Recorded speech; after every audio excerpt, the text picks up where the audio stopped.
Það komið sæl, sín Egilshilsa þessum sunnudegi sem og öðrum. Hér á eftir koma til okkar Halla Gunnarsdóttir sem formaður VR, Guðrún Margrét Guðmundsdóttir mannfræðingur og Eva Heiði Önnudóttir prófessor í stjórnmálafræði. En í fyrri hálfleik það Benedikt Jóhannesson, fyrrverandi fjármálaráðherra og stærðfræðingur. Og Magna Marinósdóttir, alþjóða stjórnmálafræðingur og Þóra Kristín Ásgeirsdóttir, má ekki vera að kalla blaðamaður eða ertu upplýsingafulltrúi? Já, en kallaði mig bara Þóra Kristín Ásgeirsdóttir, það alveg nóg. Já, nei, blaðamaður fínt heiti, starfsheiti. En ég starfa náttúrulega sem upplýsingafulltrúi. Jú. En hafið þið fylgst mikið með þingfundum núna síðustu daginn? Ég var límdu við skjáin alveg, bara að heyra hvað Sigmundur segir næst. Það nötrar allt og títrar út af bókun 35, sko. Já. Ég las bara það sem var vitnað í Helga Bernhardsson sem var fyrrum skrifstofustjóri að málþóf var ekki sama málfrelsi og hann vill raunverulega breyta þessu. Honum finnst þetta alls ekki til sóma og reynda gerði svona samlíking um nauðgan er ekki sama kynfrelsi sem fannst ekki alveg kannski passa sem samlíking en sann sem áður, maður hefur auðvitað fylgst með þessu og hvernig koma Miðflokksmennirnir hver á fætur öðrum og hafa í raun og veru ekkert að tala annað en að tefja atkvæðagreiðslu máli. Já.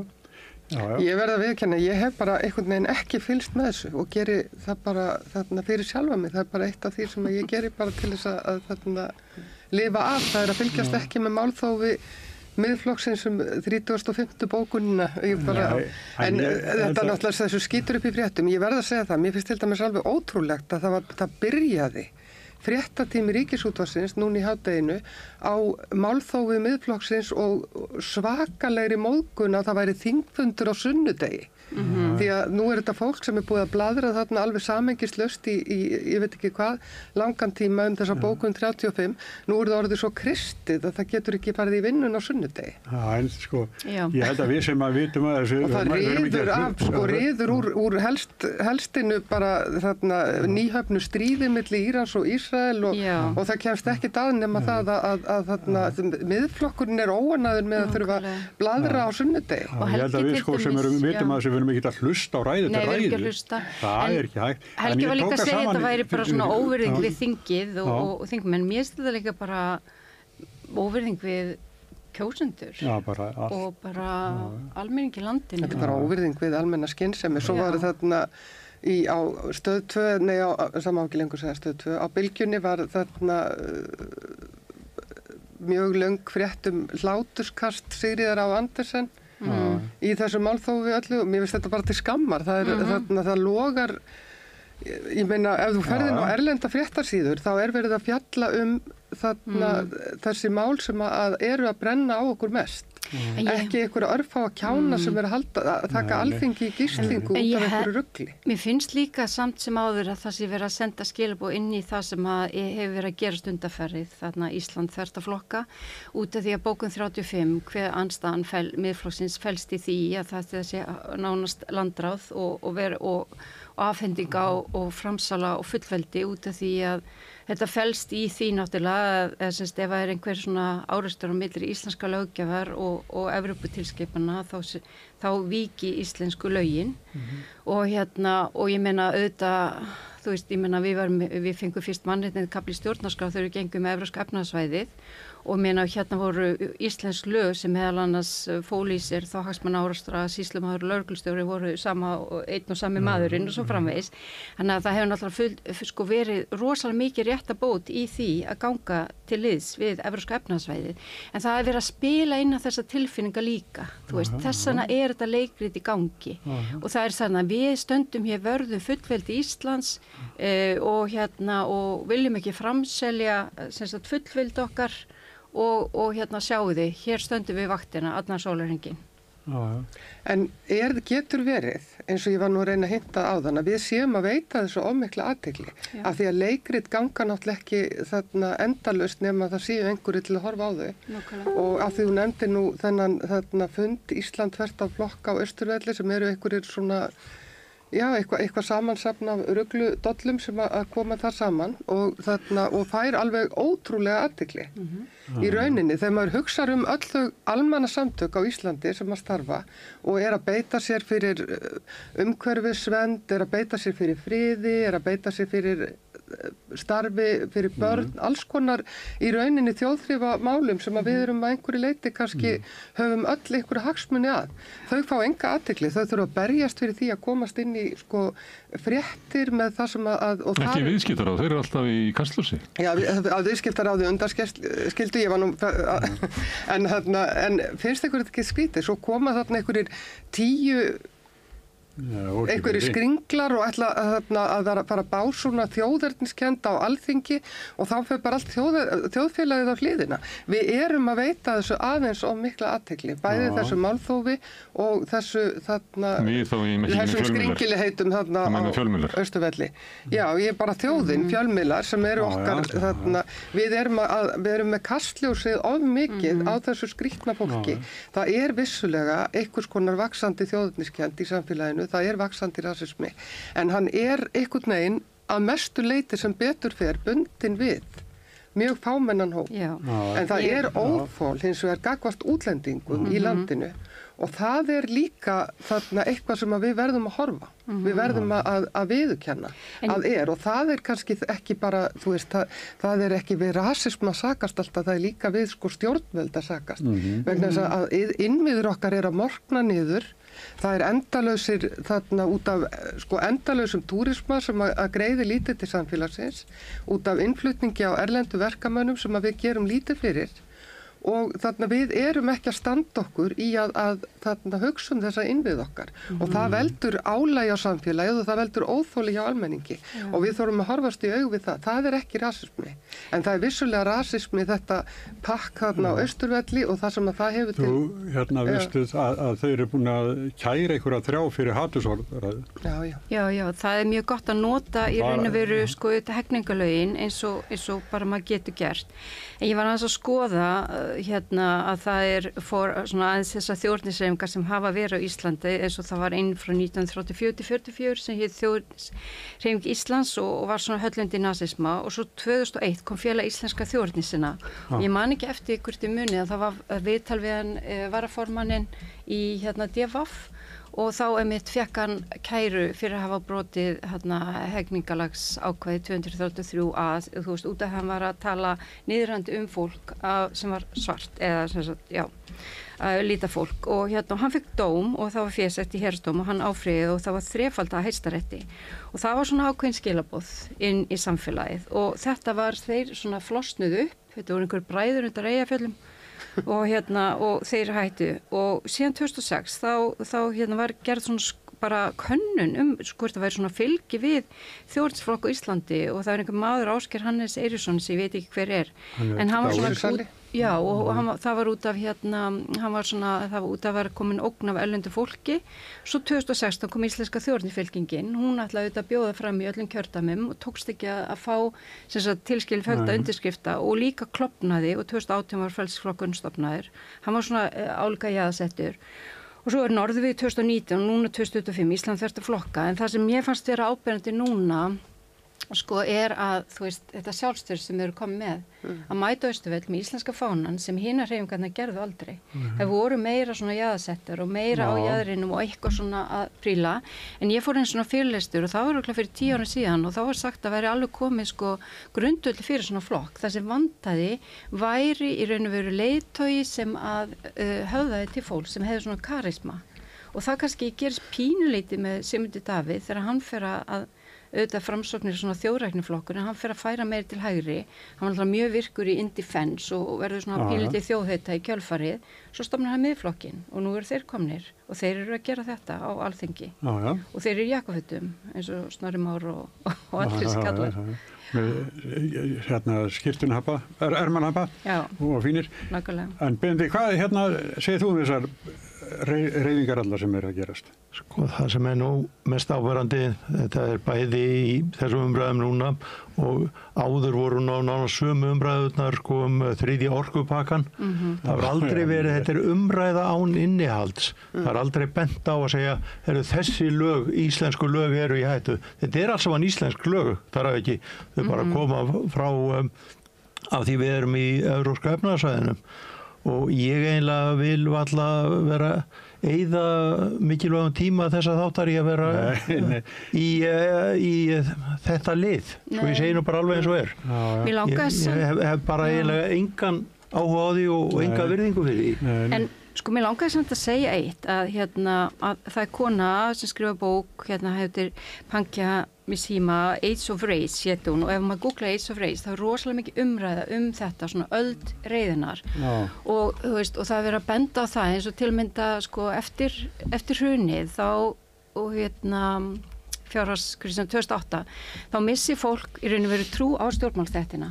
Þú veist, hægri sinnaður, þeir eru með fjármálaöflunum, þeir sem eru vinstri svona menntaðir og menningarsinnaðir og svona venjulega fólk, Jón og Gunnar sem að berst í bökkum, þeir finnst þau ekki eiga neitt fulltrúa, enginn sem hún treystir og í raun og veru og það myndast tómarum og Jón Gnarr og bestiflokkurinn fyllti það tómarum á Íslandi, bara þökk sé Guði vegna þess en það sem að gerast núna að þessi svona meira hægra aukaflokkar að fylla þetta tómarum og þetta það sem að og þetta það eru búið að gera rannsóknir á þessu, dálítið lengi eins og ein stór sem tók til 51 landa árið 2001 og hún sýnir að það sem að sko í þeim löndum það sem mest upplifun af spillingu, vangeti stjórnvalda til að mæta þörfum almennings, misskipting, þar verða öfgarnar meiri vegna þess að fólk missi svo mikið traust á stjórnmálkerfið.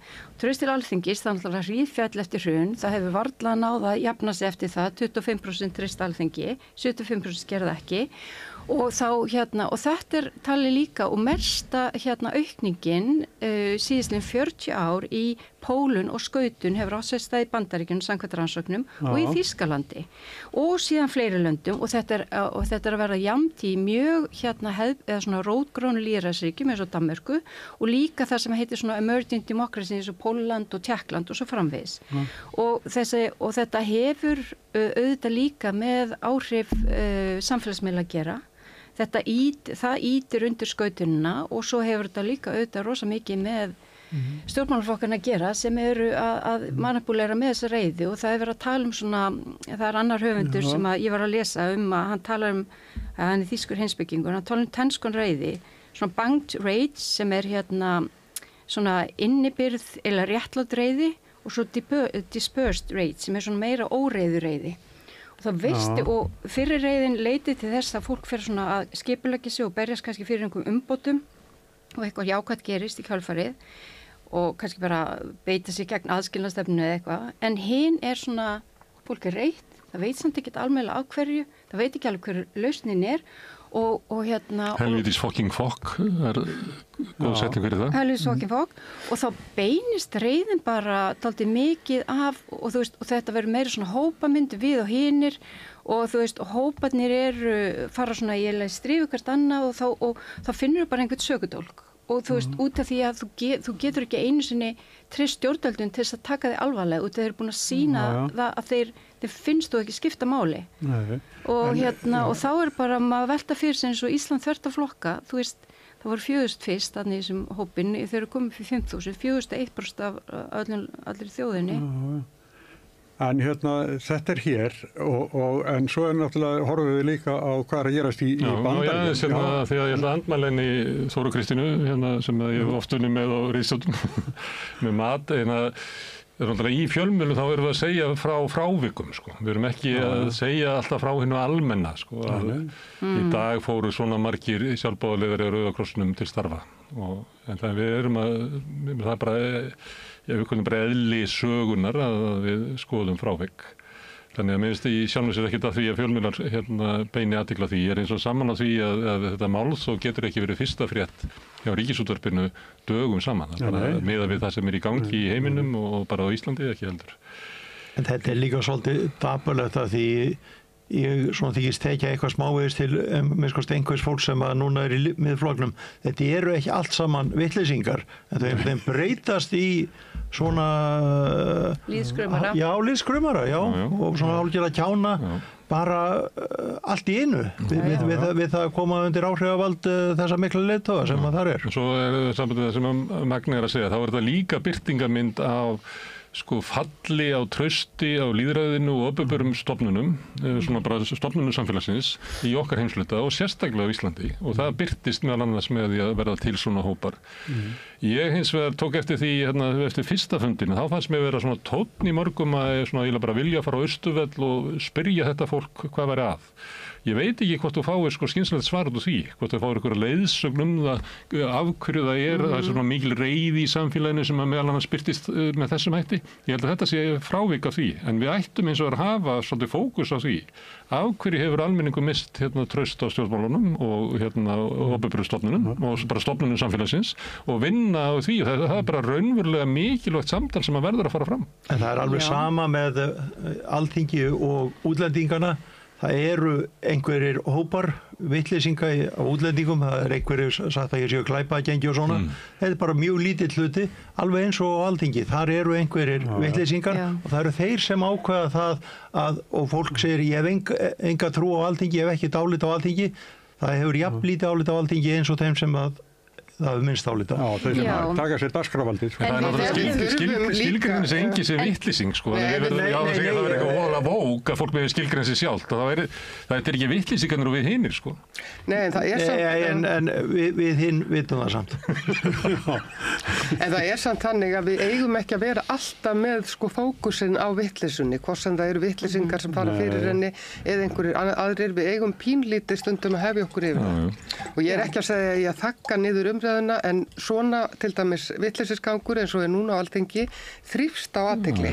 Þessi vitleysisgangur á Austurvelli, hann þrífst á athygli. Það er stundum ekki hægt að finna vit í vitleysunni. Nei, ég er algjörlega sammála vegna þess að mótvægi við þessu, það er akkurat vöndu líka fjölmiðlumræða sem setur hlutina til að mynda í samhengi. Og því miður það eru allt og fáir sem eru að benda á staðreyndir málsins sem eru liður í því að eiga við vitleysuna og þennan undirróður og áróður. Því alveg eins og Bendit var að benda á, þá eru þetta tiltölulega fámennir hópar í samfélaginu sem að taka alla athyglina í umræðu til dæmis útlendingamál, í umræðu alls konar mál. Ég ætla að ég reiknaði áður ég kom að Ingibjörg Davíðsdóttir, Miðflokki, hún er fyrst á mælendaskrá í dag og hún byrjar núna klukkan 1 og þá heldur hún sína 43. ræðu þetta mál. Pappennar, Davíð Aðalsteins frá Arnbjargarlæk, hann satt 8 ára á þingi fyrir Framsóknarflokkinn og samkvæmt vef Alþingis þá flutti hann 52 ræður á 8 árum en dóttir hans er núna 43. ræðuna sama máli. Þetta sýnir nú yfirburð kvenna. Nei, hann var svona flottur maður En varðandi málþófið, það var eitt í þessu að ég skynja hjá miðflokknum svona mjög sérstaklega hugmyndir lýðræði.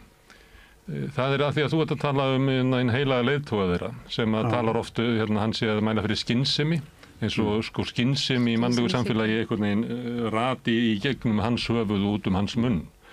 Og með þessa afstöðu þá trúir hann því, og margir sem eru með honum í þessu flokki, að miðflokkurinn hafi eiginlega heilaga skyldu vegna þess að þeir skynji betur raunverulegan vilja þjóðarinnar, eigi auðveldara en allir aðrir með að skilja raunverulega hagsmuni og þess vegna berði þeim raunverulega ekki að beygja sig undir lýðræði eða meirihluta vilja inn á þingi. Þess vegna er þeirra skilaboð eða þeirra verkefni raunverulega hafið yfir lýðræðið. Og þetta er sami tónninn og við heyrum bara hjá Trump og hjá mörgum flokkum í Evrópu og sem er bara hluta því sem er mesta hættan sem að stafar á okkar samfélögum eru þeir sem að telja sig bara vita svo vel og séu svo nátengdir einhverjum raunverulegum sannleika að þeir þurfi ekki að eiga kerfin okkar, lýðræðið, drift, valddrift samfélag, mann bara leggir þetta allt af að þeir vita bara betur. Þannig að með þetta hryllingur að horfa á þetta. Náttúrulega með Trump þannig að segja hernum á sína eigin þjóð. En núna náttúrulega sko eina vonin, þetta eins og í Bandaríkjunum, það auðvitað að hérna í raun og veru lýðræðislega stofnanir sko standist álagsprófið sem á þeim og hérna og það náttúrulega mjög áhugavert, þú veist, þessi dómur sem fellum að þetta væri sem sagt ólög, þessi tollar, allir þessi tollar, hann væri bara að taka sér vald sem hann hefði ekki og hérna og þá talar hann einmitt þetta, að þetta dómur fólks sem ekki lýðræðislega kjörin, eins og hann segir lýðræðislega kjörin og það mjög auðvitað vekur von, þú veist, það mjög jákvæmt að sjá þessi mótmæli núna, no king, engin konungur, út öll Bandaríkin og þrátt fyrir að hann reyni að beita hernum og þýli, þannig að þú veist, fólk auðvitað standa upp á móti þessu og kannski vonandi sjá eitthvað aðeins í gegnum þetta, en ég meina það hann líka að missa fylgi meðal sko fyrirtækja sem farið inn í fyrirtækin og helminguna starfsfólkinu bara gerðuð brottrekur og þeir standa bara frammi fyrir því að geta ekki rekið fyrirtækin sín áfram. Þetta náttúrulega bara ótrúlega sko sama myndi nú gerast á Íslandi ef við myndum reka útlendis þá myndum heldur betur hrynja mörg fyrirtæki, byggingariðnaðurinn, ferðaþjónustan og það akkurat máli og talandi stjórnmálaflokka, þá finnst mér þó jákvætt að forsætisráðherra sagði í viðbrögð að það ætti ekki beina, ef fólk ætti eitthvað sökótt við einhvern, þá ætti það ekki beina því að fólki sem býr hérna og starfar og frekar að stjórnvöldum. Þetta náttúrulega þessi innviðasköld og allt það sem að valda vandræðum og líka bara hvernig húsnæðismarkurinn og hefur verið eftir hrun og þessi, markasvæða bara allt kerfið eftir 2000. En þar koma sko fjölmiðlarnir inn í og það ætti að vera að taka þetta inn í samhengið. Þangað á gagnrýnin að beinast. Hún á að beinast að sem sagt götóttum vegum þar sem það má ekki leggja á sko gistináttaskatt, það má ekki leggja neitt skatt á ferðaþjónustuna þannig að það sé hægt að sinna almennilegu viðhaldi. Við erum ekki að setja peninga í þarna heilsugæsluna til dæmis út á landi sem þarf að sinna sko stórauknum ferðamannafjölda. Við erum ekki að setja peninga í skólana sem þarna til þess að mæta þessu álagi sem af þarna börnum sem eru með þarna koma mállaus inn í skólana. Já, og veistu það, jafnvel til að vera bara tímabundið. Svo tala við talsmann þessa Ísland þverstaflokka, Sigfús, og það er ekkert verið, sko það þarf meira svona eins og í BBC Hard Talk, skilur, af hverju segir þetta? Hvað hefur fyrir þér þessu?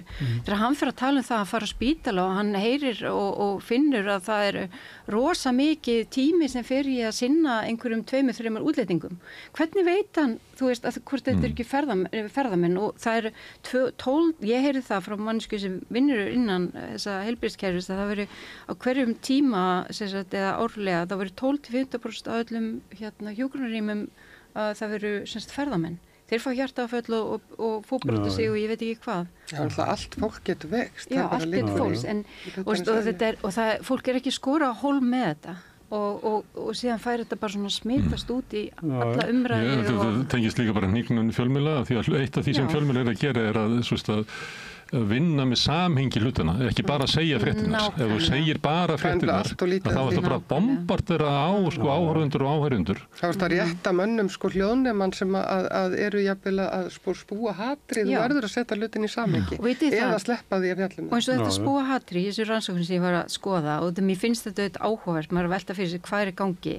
Það var að mér segja, þegar stjórnmála menn spúa hatrið, eins og þú segir, að þá hefur það rosalega áhrif. Ef að stjórnmámaður segir, heyrðu, nú skulum við bara láta kyrrt liggja, þú veist, við fordæmum ofbeldi og þar finnst mér, nú þetta ríkisstjórn ekki ganga nógu langt. Þeir hafa ekki stíðinu í fæti og sagt, við líðum ekki hatursorðræði, við líðum ekki þessi vera ráðast og sérstaklega hópa fólk sem hér búa á grundvelli þeirra trúar eða uppruna hvað sem það er. Þetta svona hálfkák þar, en það hefur áhrif á fólk. Það bara eins og foreldrar skamma krakkan sinn eða þannig. Þeir eru að senda skilabóðin inn.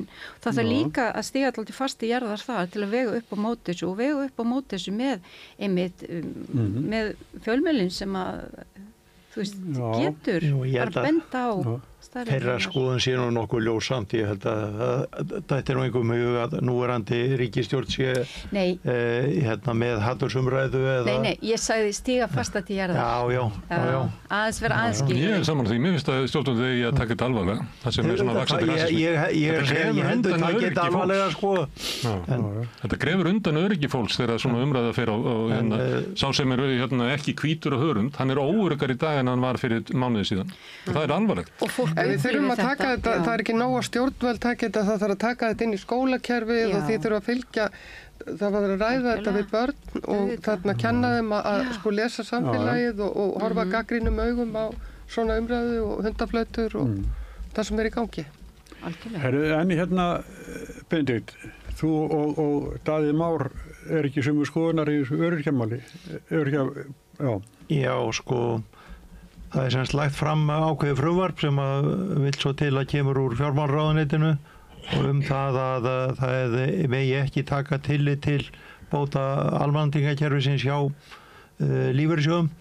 Það er tvennt í þessu, þetta er svo flókin mál eins og lífeyrismál er og fólk á erfitt með að setja sig inn í það. En það er kannski fyrsta lagi það að prinsipið að menn eigi ekki að vera betur settir fjárhagslega eftir áfall heldur en fyrir. Ef maður klassikeri bílinn sinn og hann er upp á 5 milljónir, þá maður ekki að fá 6 milljónir fyrir í bætur. Og þetta er svona sambærilegt, fólk á ekki að fá hærri laun eftir að sem örorkubætur heldur hann var með fyrir. Hitt er það að með því að lífeyrissjóðir þurfi að borga meira, að lífeyrissjóðir eru bara ákveðin stærð og þá verða þeir að taka það af einhverjum öðrum og það er einlengir aðra að taka það af heldur en lífeyrisþegar og það verður þá að lækka lífeyrisgreiðslur til þeirra. Þetta held ég hafi ekki verið hugsað svona í greinagerðinni, talað um þetta sé nú bara lítilsháttarmál í ákveðnum sjóðum, sérstaklega sjóðum verkamanna og sjómanna, þá er þetta stórmál og getur verið þegar fram í sækir getur 5, 6, 7% lækkun sem umræðir og það er bara afleitt að það skuli koma frá ríkisstjórninni. Ég held að það hafi bara ekki verið athugað nóg, var ekki hugsað frá upphafi, það var ekki haft samráð við lífeyrissjóðina, talað um samráð en mér skilst það, ég var ekki á þeim fundum en mér skilst það að hafa verið fundir þar sem hafa verið bara sagt svona verður þetta og það er auðvitað óöfnilegt. En þú þekkir mjög vel til í þessu, þú margar ekki þetta ekki? Þú er unnið mikið? Jú, ég hef unnið mikið við það er mín vinna. Já, þannig að þú sér þetta alveg skýrt svona. Já, hjá þessum sjóðum. Þetta er einhverjir 5 sjóður sem þetta kemur sterkast við, en kemur eitthvað við alla. Já, en þar mjög sem sagt sjóðsfélagar í þeim sjóðum, sem eru konar eftirlaun, að þeir muni munu fara á eftirlaun. Það er bara tryggingastofnun sem að... og þá fer meiri kostnaður yfir á ríki þar líka. Þannig að þetta gerist ekki alltaf í einu. Þetta gerist svona í áfengum. Hluta af þessu gerist strax, en hluta af þessu eru svona óbein áhrif. Til dæmis, við höfum náð mjög miklum árangri í endurhæfingu núna undanfarin ár hjá meðal annars gegnum starf virk. Ég veit að margir óttast að það starf mun ekki gefa jafngóðan árangur þegar er ekki lengur þessi fjárhagslegi hvati. Ég held að félagslegi hvati er alltaf til staðar. Það vilja allir freka vera á vinnustað og gera gagn. En þegar að eru að horfa á það, ég er annars vegar með 750.000 krónur núna, ef ég fer á vinnumarkaðin þá fæ ég 600.000. Er það skynsamlegt? Ég er hérna með 2 börn sem að sjá og þetta snýr ekkit að því að menn vilji skerða kjör öryrkja. Það er búið að setja fram og samþykja lög það að það á að breyta bótakerfi öryrkja núna 1. september þannig að þeirra kjör munu batna. Það er alveg klárt. En mér finnst eins og sumir í stjórnvöldum bæði þingmenn og jafnvel ráðherrar ekki átta sig á þessu máli hvað það er stórt og það sem er mjög vont í þessu við höfum fengið og margir sér óanægð með lífeyrissjóðina bara þeir menn alltaf óanægð með þá svona stóru og þeir eru mjög stórir hér á landi að þá hefur þó lífeyriskerfi hér fengið bara ágætiseinkunn í alþjóðlegu mati og við eigum ekki að spilla því kerfi. Það er það sem mér finnst vera undir núna. En þetta er svo sannarlega ekki einhver úthugsuð aðför að kerfinu. þetta bara gerist vegna þess að fólk ekki búið að kynna sér þetta nóg áður en að fara á stað. Bara afleiðingar af þessum breytingu sem það fyrir það. Já. Og afleiðingar af því að ég held að séu kannski bara 3 þingmenn sem almennilega inni í þessum málum sem að átta sig á því hvernig svona styrkjakerfi virkar. Já, Er það ofmat hjá mér að 3? Ég veit ekki hvað Þú sér það bara í umræðu í þinginu að það eiginlega flesti þingur sem eiginlega bara segja pass af því að þeir bara skilja ekki hvernig það virkar. Já, og alveg fólk upp í ríkisstjórn segir pass. Já. Og það ekki nógu gott. Og þetta bara þeim mun verra vegna þess að þetta eru verkalýð sjóðirnir sem þetta fer verst með. Sjóðirnir það sem eru mest læknar eða verkfræðingar og svona þetta, bara fólk sem komið með svo há laun að það fær hvort þið ekki neitt frá Tryggingastofnun, það snertir þá ekki neitt. Nei, þetta eru þeir sem að þurfa að borga sem mest að örorku. Það svona erfiðisvinnu fólk. Já, erfiðisvinnu fólk. Það bara sem oft slitið áður en að það verður 67 ára. Já, og bara ýmis konar fólk. Og mér finnst þetta að vera svo sorglegt vegna þess að núna loksins höfum við verið að ná árangri í endurhæfingunum. Við erum að ná fólki út á vinnumarkaðinn, svo koma þessi nýju lög sem eiga að styrkja við það heldur en það betur að efla atvinnuþátttöku öryrkja og mér fannst þau alveg mjög góð. Þetta orðið miklu líkara því sem er bara nánast eins og ellilífeyriskerfið. Þannig að þetta ekki þetta flókna kerfi sem í gildi núna og verður til 1. september, verður einfaldaða. En svo kemur þessi svona rúsína í pilsuvetanum og hún bara ekki mjög gómsætt. Nei, ekki fyrir þá sem þurfa að borða hana. En í Danmörku... Nei, og ekki sem þurfa að borga hana. En mér skildist að þegar þú ferð á örorkubæti þá það hefur verið þannig að lífeyrissjóðarnir borga að hluta til og almannatryggingakerfi, en nú hlutfallið þá að hækka til að jafna, til að hækka kjörin eða bæta kjörin. Það hefur verið þannig að segjum bara einhver hafa verið með 600.000 og það farið yfir hvað hann með tekjur samtals og ef að hann fær til dæmis 350.000 krónur frá Tryggingastofnun þá fær hann bara 250.000 krónur mest frá lífeyrissjóði til þess að ná sínum launum. Þegar ellilífeyrir er greiddur þá fólk ekki að fá sín laun 100%. Ekki nema að það hafi þá verið þeim lengur byrjað að vinna 16 ára og svo framvegis. En ég held að vandi liggi ekki nákvæmlega í þessum upphæðum. Ég skil þetta allt með efnahagshvatan og þvíumlíkt en fólk nú vanlega ekki að leika sér að því að vera örgi. Það bara erfitt hlutskipti. En hins vegar þetta hefur svo mikið með annað að gera eins og til að mynda. Það ekkert, launin þurfa að hækka svo mikið bara til þess að getur leigt til dæmis húsnæði og mættinni þörf fyrir húsnæði og núna náttúrulega búið að reyna að gera einhverja breytingar á þessu, hafa þetta ekki vísitölu tengd svo framalega sem þetta ekki þá samningar sem eru umfram ár og þvíumlíkt.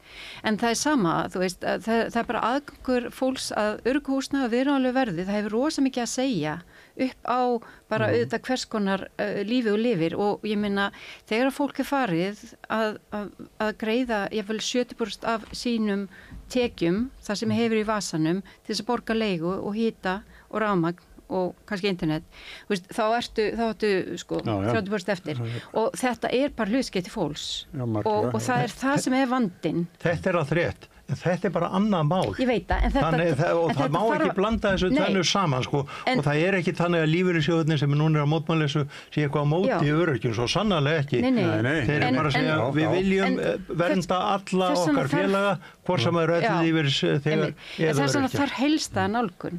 Út af því að það ítir undir auðvitað verðbólgu þeir alltaf vera svona hækka líka en ef þú ert ekki með þú veist, ef húsnæði dýr þá þetta leiðin sem farin. Hún ekki þetta til að skynsaleg. Þannig að... En talandi nú maður langar mig að skjóta hérna alveg öðru af því að Benedikt nú hérna. Þetta gríðarlega hækkaða fasteignamat sem að koma núna, þar sem að sumstaðar fasteignamat komið yfir markaðsvirði húsnæðis. Af hverju stafar þetta? Er þetta einhver fjáröflun sveitarfélagann og verður þetta ekki gríðarlega verðbólgu hvetjandi? Ég átta mig nú ekki á því, ég bara sá þetta sjálfur daginn, ég var að fekk tilkynningu bara eins og allir aðrir húseigendur En er þetta ekki verðbólgu hvetjandi? Ég veit það svo sem ekki. Þetta lítur að hækka verð á húsnæði. Reglan á að vera svo að þetta taki mið af nýlegum sölum í hverfunum og ég bara fylgist nú ekki svo vel með. Man það þegar ég keypti húsið mitt á sínum tíma og svo nokkrum ára seinna á kemur einhvern tími og segir rosalegur og grætt mikið á því að hafa keypt húsið. Grætt á því bindu. Ég bara bý í húsinu og ég býðar ennþá 20 ára seinna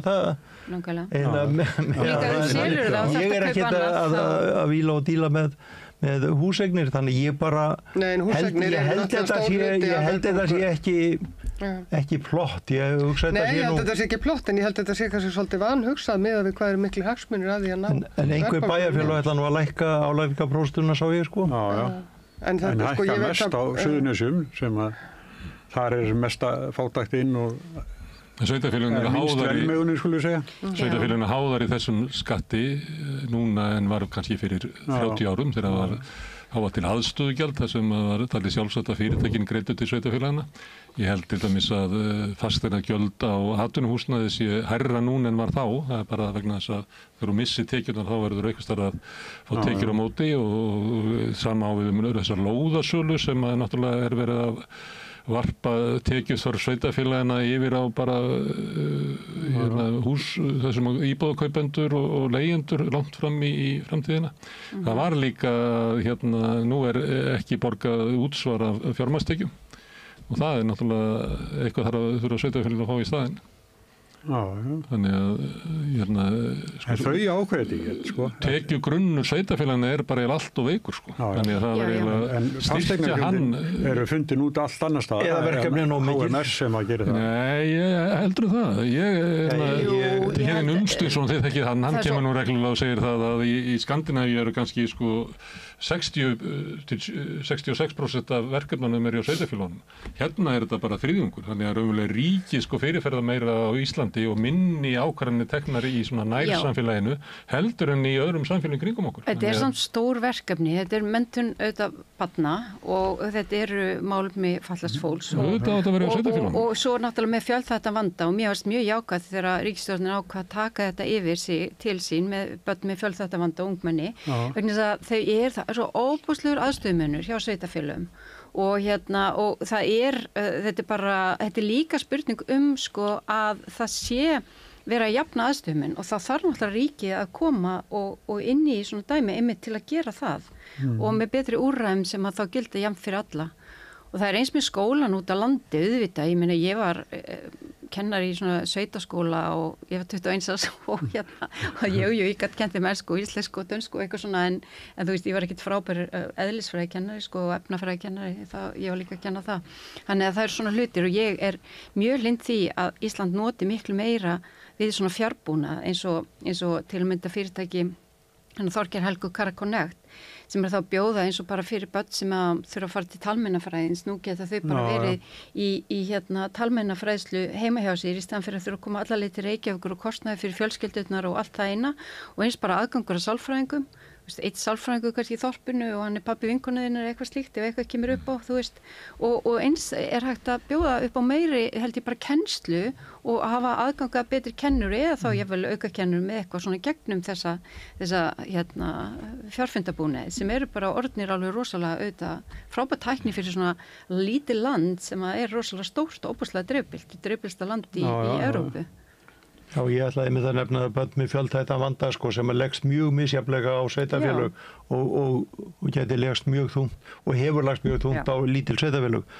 Ég segi það, ég bara þekki dæmi um þetta, þannig að þetta kannski öðruvísi segjum í Danmörku þar sem eru miklu stærri sveitarfélög og fjölmennari og landi allt þéttbýlla. Það þarf líka að setja skýrari reglur hvaða þjónustu sveitarfélögum ber að veita og það hefur nú svolítið brunnið við til dæmis bara hérna á höfuðborgarsvæðinu að það eru ýmis sveitarfélög sem að sleppa mjög billega undan mörgum svona félagsmála verkefnum eins og þarna umönnun aldraðra og svoleiðis og flytja bara fólk kreppaflutningum yfir til Reykjavíkur þegar það ber að kosta eitthvað. Og erfitt að sækja þess að þjónustu mörg dæmi foreldra langveikra barna sem að þurfa alltaf að vera að sækja allt sko, eru senda á milli hinga og þanga. Þannig að við getum gert þetta miklu betur og getum gert þessi þjónusta og maður heyrir það þeirra talandi Íslendingar sem hafa flutt eða flúið til Norðurlandana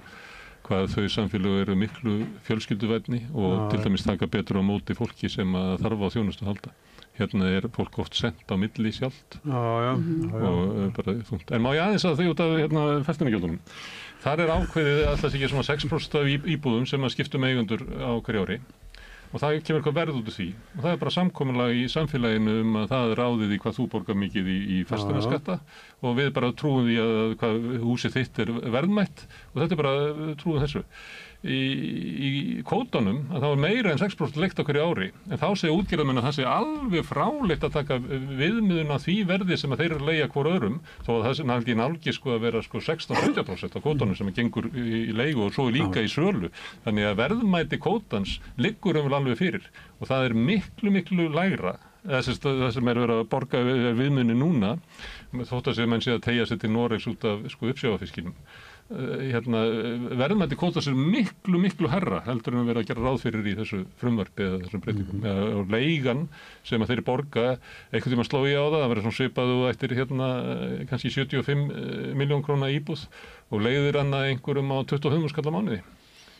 Já. Það er vitið í þessu sko. Þarna á náttúrulega að láta markaðinn ráða og það var nú svona stóra mál Viðreisnar á sínum tíma. Það var það að vera með markaðsleiði í sjávarútvegi. Það sem hefur verið að sitja á núna er ekki markaðsleið en mér fannst alltaf að útgerðarmenn átt að stökkva það. Þetta eru að segjast vera kapitalistar og segja að markaðurinn lítur að vera réttastur.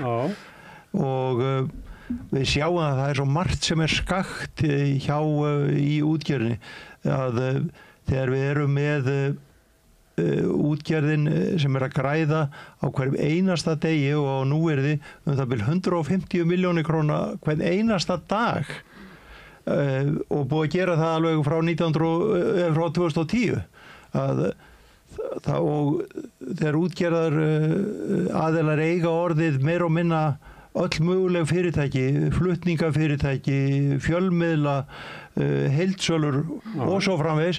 Það er eitthvað skakt í þessu kerfi. Ég held að það sem var hægt að ná núna og vonandi næsta nú á þessu þingi er að hækka þetta gjald en langbest væri að þetta væri markaðstengt. Þá getur að hækka þegar að aðstæður eru góðar. Það getur þá lækkað aftur þegar að aðstæður eru slæmar á mörkuðum og menn get ekki búið jafn hátt í aflan.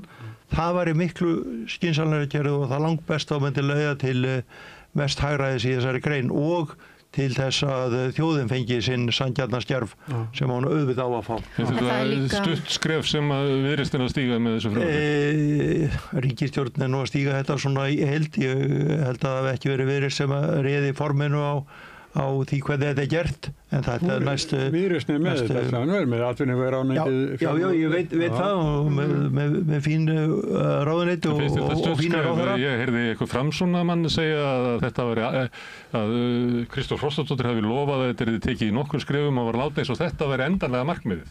En ég held að nú margir lítið á þetta sem bara mjög stutt skref í áttina einhverju réttlæti í sjávarútvegi. Já, ég held að ég vera bara öðruvísi kerfi. Það er það og hvort það er leið til hækkunar eða lækkunar þegar upp eru staðið, það kemur ljós, mér finnst það langt líklegast að leið til hækkunar vegna þess að markaðurinn eiginlega segir það þegar að vera með svona rosalega mikinn hagnað en þetta er betra heldur en kerfi sem við erum með núna.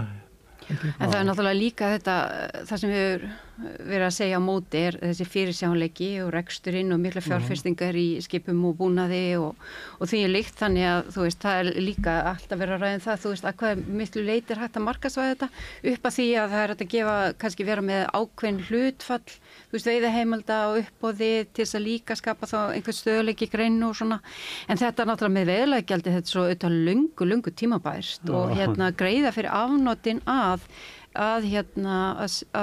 því að geta veitt fiskinn úr sjónum, það náttúrulega nokkuð ljós mál. En þessi krafa fyrirsjáanleika líka svolítið skrítin, sko. Hver fyrirsjáanleiki þeirra sem að kaupa sér íbúðir á vöxtum á Íslandi?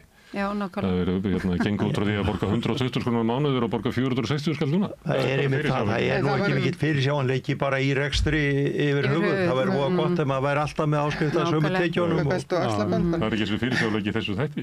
Nei, nákvæmlega. Ég var að velta fyrir mig, það var lagt upp með þetta yrði sirka 10 milljarða hækkun, svo er búið að gefa einhvern afslátt af þessu. Hvað er að sjá fram á? 7-8 eitthvað.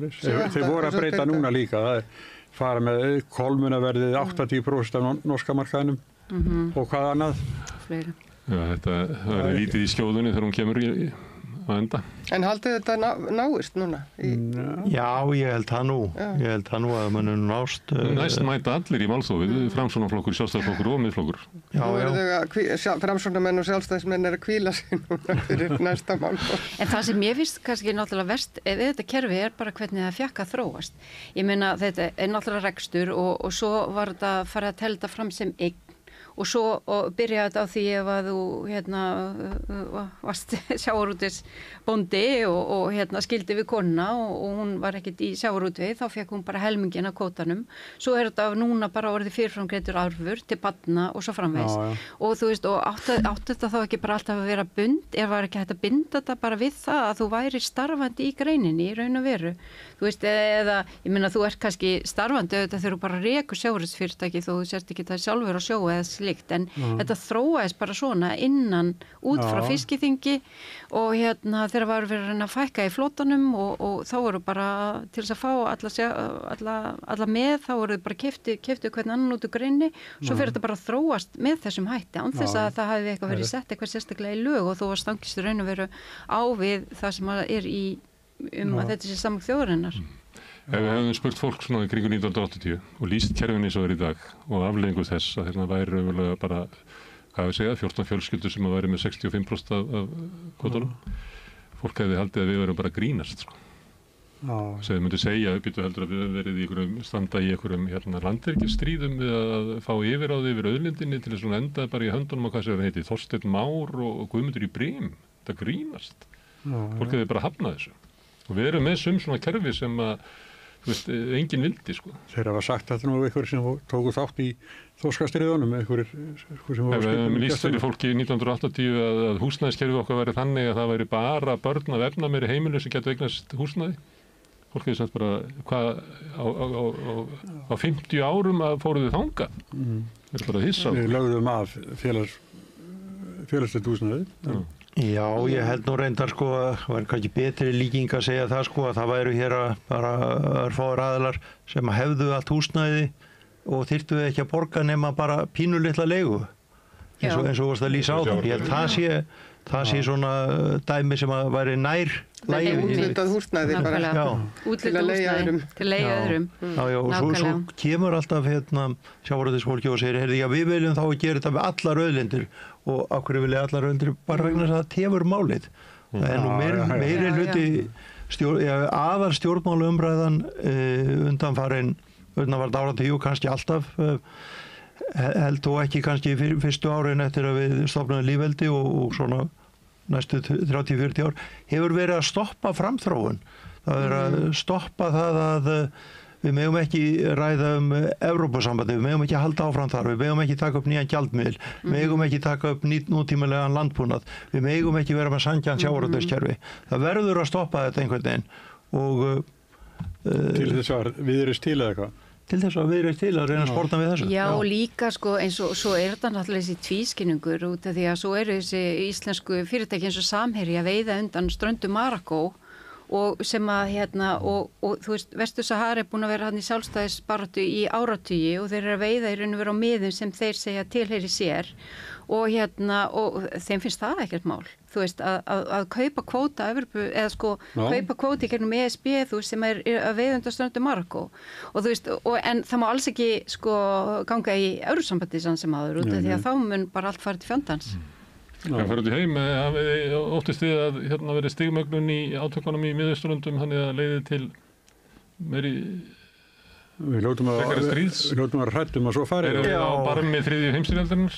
Ég veit það ekki, en ég í alvöru hrættur að sjá Úkraínu, sjá Miðausturlönd og sjá hervæðinguna innan Bandaríkjanna.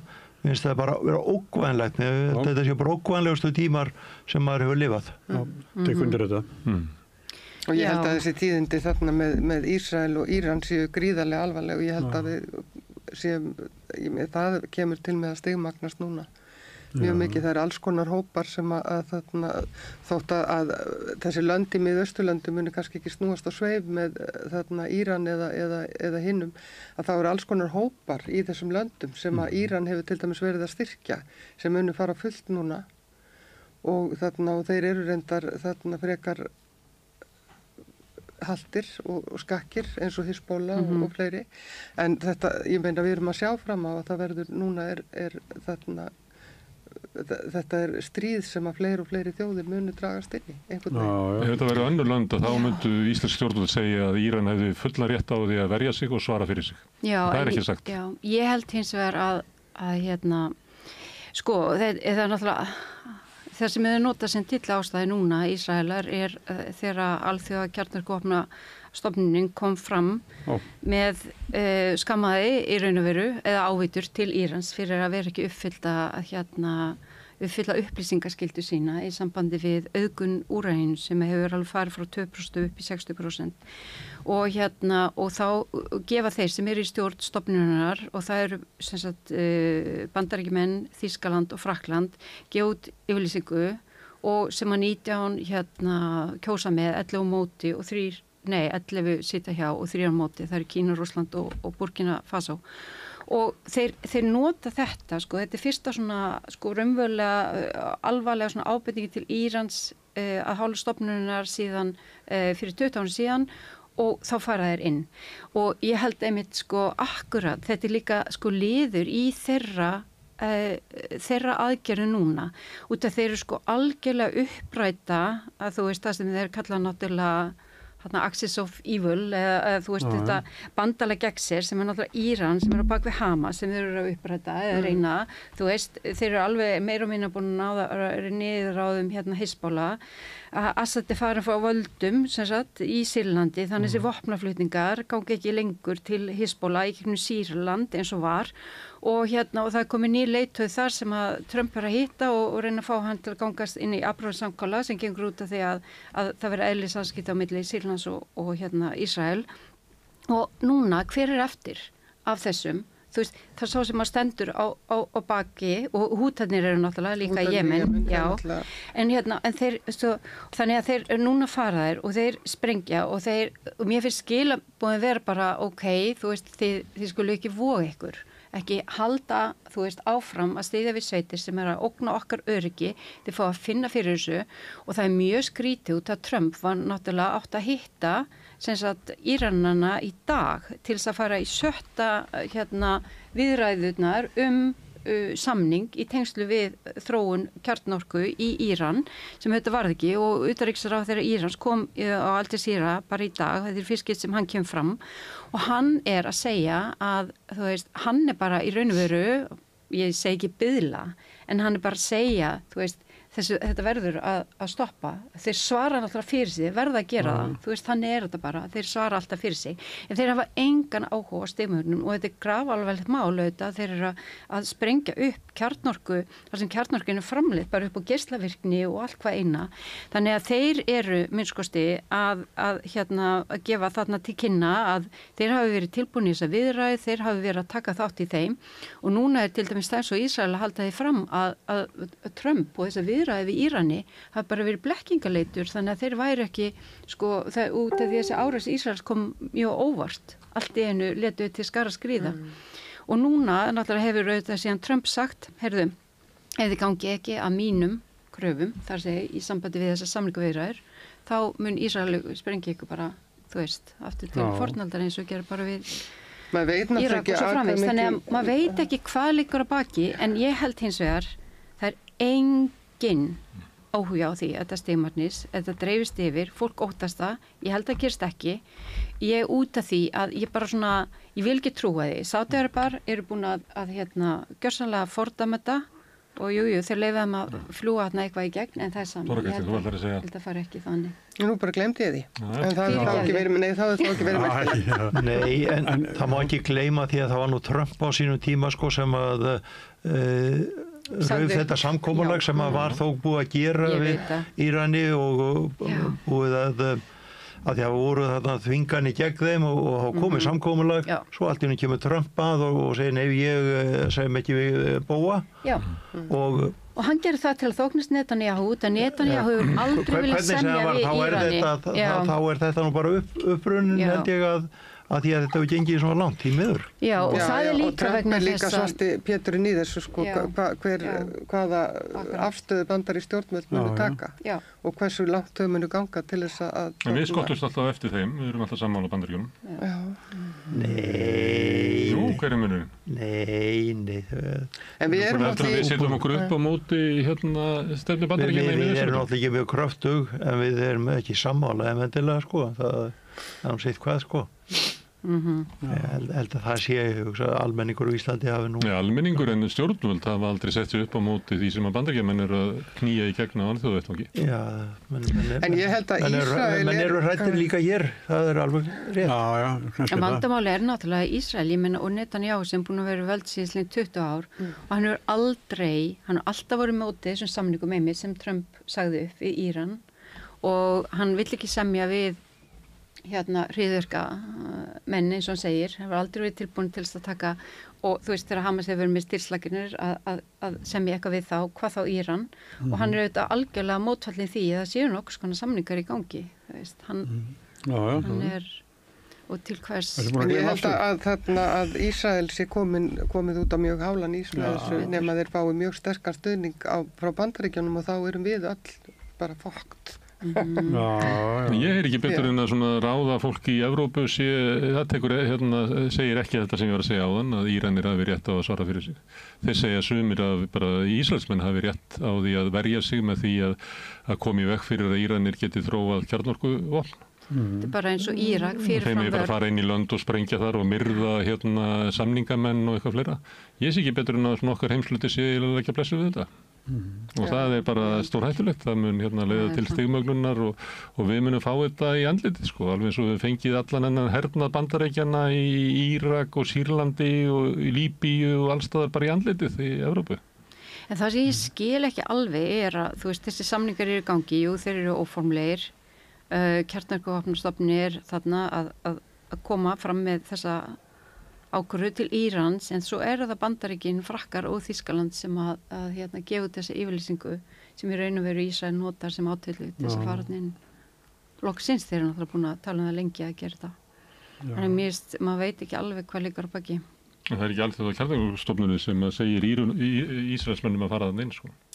Nei, en ég var að hugsa Írak, ég meina það var líka svo kalluð preemptive attack eða fyrirfram vörn út af því sem að tali var að vera og út af kjarnorkuvopnum og það reynda komið ljós að það var allt bara tilbúningur en það gaf þeim sko þetta pretext eða átölu til þess að fara inn og málega það ef að það hefði verið, ég veit ekki hvernig með þetta með efnastingarnir í Íran en í Írak var þannig að við hefðu lyft efnastingunum þá sko áttu Rússar og Frakkar að fá olíusamninga þeir sem fengu samningana voru fyrst og fremst bandarísku prestfyrirtæki eftir Írak og þeir náttúrulega og svo náttúrulega tekur áratugi að byggja hann upp og þarna var mjög gott samfélag, alveg eins og Íran.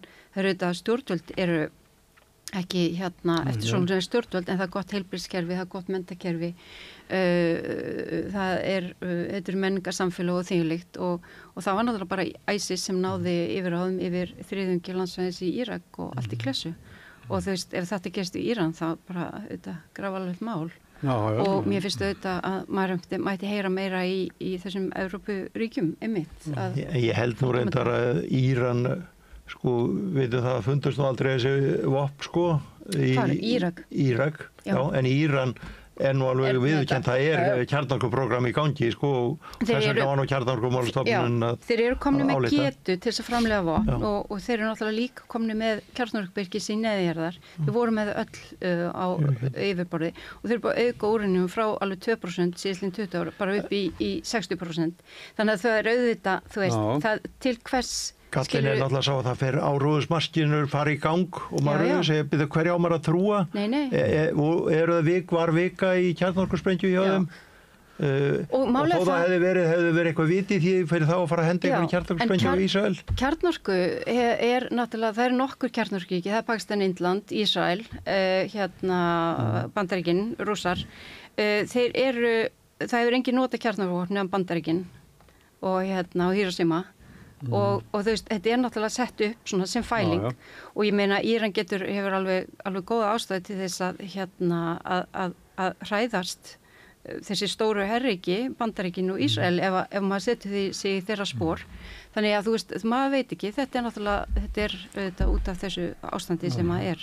Það eru Trump á heimaslóðum að það var hersýning, ég kíkti á hana. Já. Hún var frekar svona leiðileg verið að segja og fáir sem að mættu. Svona tómir áhverðapallar og svona. Síðan voru mótmæli á sama tíma við enga kóng og það er sagt að það hafi verið 11 milljónir bandaríkjamanna sem voru út á götum að mótmæla Trump. Það er svona ígildi þess að verið 13.000 manns að mótmæla á Íslandi sem töluvert. Meira en var í gær hérna í öllu fréttunum á Vesturvelli, það voru ekki hvað 200.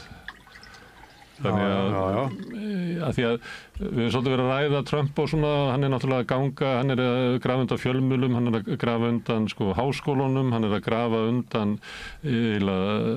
þinginu með þessum endalausu tilskipunum sínum, hann er eiginlega bara að búa sér til sitt eigið svona forma af einhverju forsetaræði, algjöru í Bandaríkjunum og maður velt fyrir sér, hvað er demókrataflokkurinn er ekki stjórnarandstaða í Bandaríkjunum því að hún heyrist ekki, en þarna birtist svolítið kröftug mótmælabylgja, ég held að í öllu löndum myndi þetta þykja stórtíðindi. Tveir þingmenn demókrata voru skotnir til bana. Já, en er hann ekki að búið sér til samningsstöðu?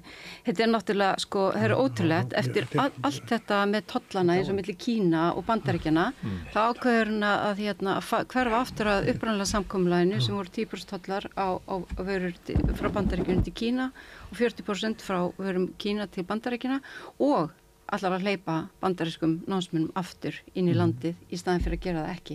Og þú veist, hann er öll þessu útspil hans og eins og núna bara, þú veist, mjög alvarlegt auðvitað þetta með Íran, en hvað er hann að gera? Þú veist, hann er að segja gangi að mínum kröfum og þá hættir Ísrael árásum. Ég meina, er hann ekki bara búið sér til samningsstöðu? Hann verðist vera að gera það allan. Ég ætla að spyrja hvort að þið trúið því að almenningur í Bandaríkjunum gæti haft áhrif á stjórnarstefnuna. Því að það er ekki sérst neitt almennilegt mótvægi við hann nema að fylkisstjórinn í Kaliforníu hérna. Jú, en ég meina því hefur svo sem verið spáð að það muni verða borgarastyrjöld í Bandaríkjunum ef þetta heldur áfram sem horfir. Og Trump er náttúrulega að koma á einhvers konar fasisma, hann er að því og fólk er að rísa upp gegn því. Þannig að það verður spennandi að sjá í rauninni, þannig að ég held að það verði þá bara einhvers konar uppreisn og hún komi bara neðan frá. En þessi morð sem þú varst að minnast á þarna í Minnesota, að það kom ekki fram í fréttum hér að þetta var einhver hægri öfgamaður sem var að drepa, þetta var svona einn af þeim svo sem til að þingmenn einmann og úlfur hann með eitthvað dauðalista af einhverjum þingmennum sem hann taldi frjálslindar en góðu hófi gegnir. Við tökum kannski fráðin hérna með næsta hópi af fólki sem er á leiðinni. Já, en við ætlum að þakka ykkur fyrir komuna. Benedikt Jóhannesson, Magnea Marinósdóttir og Þóra Kristín Ásgeirsdóttir. Og hér á eftir koma Halla Guðmundsdóttir, Guðrún Margrét Guðmundsdóttir. En Eva var að afbóða sig sem við höfum kynnt en Davíð Þór Jónsson prestur ætlar að koma í hennar stað. Já. Þannig við sjáum skilum örstutlið og svo mætir hér nýr hópur af fólki eftir smástund. Samlokubrauð, maltbrauð, tékkneskt-brauð, súrdeigsbrauð, brauð ársins, Bernhöfts bakari, íslenskt handverk síðan 1834. Við erum í útvarpinu á FM 89,1.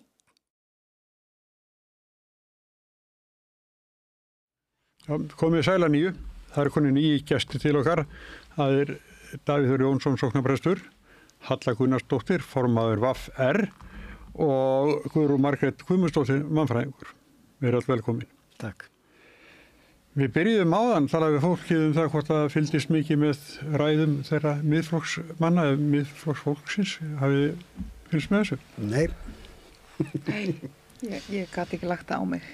Nei, ég held að enginn svona hlusti, sko, þetta er eitthvað bara sem að gerast. Ég meina þegar þú ert farin að halda 30 og eitthvað ræðuna 43. ræðuna sama hlutin, þá ertu löngu búin að segja allt sem þú hefur að segja og hlýtur að vera annars er eitthvað mikið að. Það er eitthvað annað sem vakir fyrir þeim sem halda 40 eitthvað ræðuna sama hlutin. Þið prestar ekki að gera það með hagnaðaririndi? Við reynum að finna nýja nálgun og þannig að Biblían er þykk bók, töluvert þykkari heldur bókum 35. Já. Og mun lifa lengur. Já, vonandi. Já, en samt er það sem er að gerast á þinginu. Það er þannig að það er svona fámennur hópur, þetta er 8 þingmenn í miðflokknum sem eru núna bara sko alveg fram á nótt eftir nótt, sko, sem er að tala og við komum svona galsíðu að fá hlátukast og við tókum þetta þegar ég var á sjónum við menn voru mjög þreyttir sko. Það þurfti oft mjög lítið til að fá menn til að hlæja og ég maður þetta einu sinni voru við mikill aðgerð og þá segir ég ætlar einn að byrja einhvern að rétta sér stáli, það var stála hnífið sín og segir getur rétt með straujárnið og við bara hlóum að þessu bara í langan tíma því það var yngar varnir í líkamannum eftir. Ég held að þetta sé þannig og Sigri á Andersenu það var ekkert fyndið. Fólk er bara orðið úrvinda. Það er náttúrulega aðeins meiri áskorun að halda úti svona það sem er ekki þetta að kalla en málþóf þegar að eftir þessar reglur tóku gildi fyrir 10 árum eða svo þar sem að þú mátt ekki halda eins langar ræðu og vilt. Þannig að þú verður í staðan að halda margar. En ég hins vegar sé ástæðu til að staldra alltaf við þegar það er málþóf, sko. Ég var nú þingrættarritar einu sinni, byrjaði í janúar 2007 og þá stóð yfir það sem stjórnarandstaðan kallaði mikil og innihaldsrík umræða OHF-væðingu Ríkisútvarpsins og var þá nálægt í að slá einhver met. Óbóðslega löngum ræða. Ég var náttúrulega svo ný að ég held að ég þurfti að fylgjast með öllum störfum þingsins og satt og hlusta á ræði eftir ræði og Fyrir hvað fjölmiðil var það? Og Mokkan. Og svo en svo lærði ég þetta nú svolítið rætt, þetta stóð í einhverja vikur, þetta var 3 vikur eftir ég byrjaði, það var bara þessi umræða. Og endanum og það er náttúrulega hlutverk stjórnar meirihlutans þeir eru þetta að semja við stjórnarandstöðuna og það er eitt að vera bara eitthvað hneykslast á miðflokknum og þeir séu að tala bókun 35 en ég held að sé alltaf hollt að staldra við og hugsa hvað þeir eru að tala síðasta mál þó sem þau stóðu fyrir var orkupakkan og ég held að það hefði bara verið margt til í þeirri kritík sko og svo er þetta mál eins og Icesave sem að hafa verið rætt fram og aftur og allt og lengi ég menna þetta eru bara risamál og þetta eru tækin sem að stjórnarandstaðan hefur til þess að reyna að toga í stjórnvöld sko Píratar verið með gegn breytingum útlendingalögum Já En það er samt að því að þetta er til víðar, þetta er til í Bandaríkjunum, að menn nota þetta. Þar er ekki á hinni Norðurlöndunum. Þar er ákvæði sem að, það er bara annars konar umræðu hef þar líka. Þar er væri bara einn miðflokksmaðurinn að koma í erindinu á framfæri. Það væri ekki allir þingmenn einhvern veginn að tala ofan í hvern annan. En í Bandaríkjunum er þetta þannig að það er þetta að stoppa svona með 60% atkvæða. Ríkisstjórnin hefur það reyndar ekki. Það eru þyrfti 38 þingmenn að samþykkja það að þetta er slögt á þessu og bara gengi til atkvæða. Það sem að það er bara ljóst að það er búið að ræða málið til þrautar. Ég held að það sé alveg ljóst. Og sömuleyti hafa verið mörg mál örugglega í mannkynssögunni þar sem að minnihlutinn hafði rétt fyrir sér og meirihlutinn hafði bara kolrangt fyrir sér. En við erum samt í einhverju samfélagi sem er svona lýðræðissamfélag og við göngumst inn á einhverja leikreglur þannig að það er ekki ásættanlegt að 10 manna þingmannahópur stoppi mál sem að allir hinnir vilja fara í gegn. Það er ekki þannig að ég hafi svo rosalega mikið niðri fyrir að þá eigi að taka sérstakt tilliti til mín. Einhver leyti gerum við það automatískt en ég veit ekki hvort að ég við í þessum málum eða þriðja orkupakkanum sem ég alveg sammála öllu. Ég hef nú sagt að ég væri á móti þriðja og öðrum og fyrsta og bara öllum orkupakkum sem hafa komið frá Evrópusambandinu. Bara afleitt orkustefna sem við höfum ekki að koma nálægt. En svo sættir maður er bara í einhverju minnihluta í lýðræðslegu samfélagi og bara býtur í það súra epli og akkur í minnihluta. Því við tókst ekki að sannfæra fólk mínar skoðanir og það staða sem að Miðflokkurinn í. Hún bara ekki tekist að sannfæra meirihluta almennings eða meirihluta þingheims að þessi bókun 36 sé muni grafa undan sjálfstæði íslensku þjóðarinnar. Já, svo þetta náttúrulega líka vont að því að þingsins bíða fjöldi mála sem þeir eru líka á móti. Já, en kannski ekki svona mikið, ég veit það ekki. Veiðigjöldin. Já, þá erum 3 flokkar sem eru á móti þar. Ég held að það væri mörgur leiti meira spennandi mál innan gæsla til þess að takast á við þessar umræður því að það ímyndiði mér að stjórnmálin og stjórnvöld hafi svolítið almenning með sér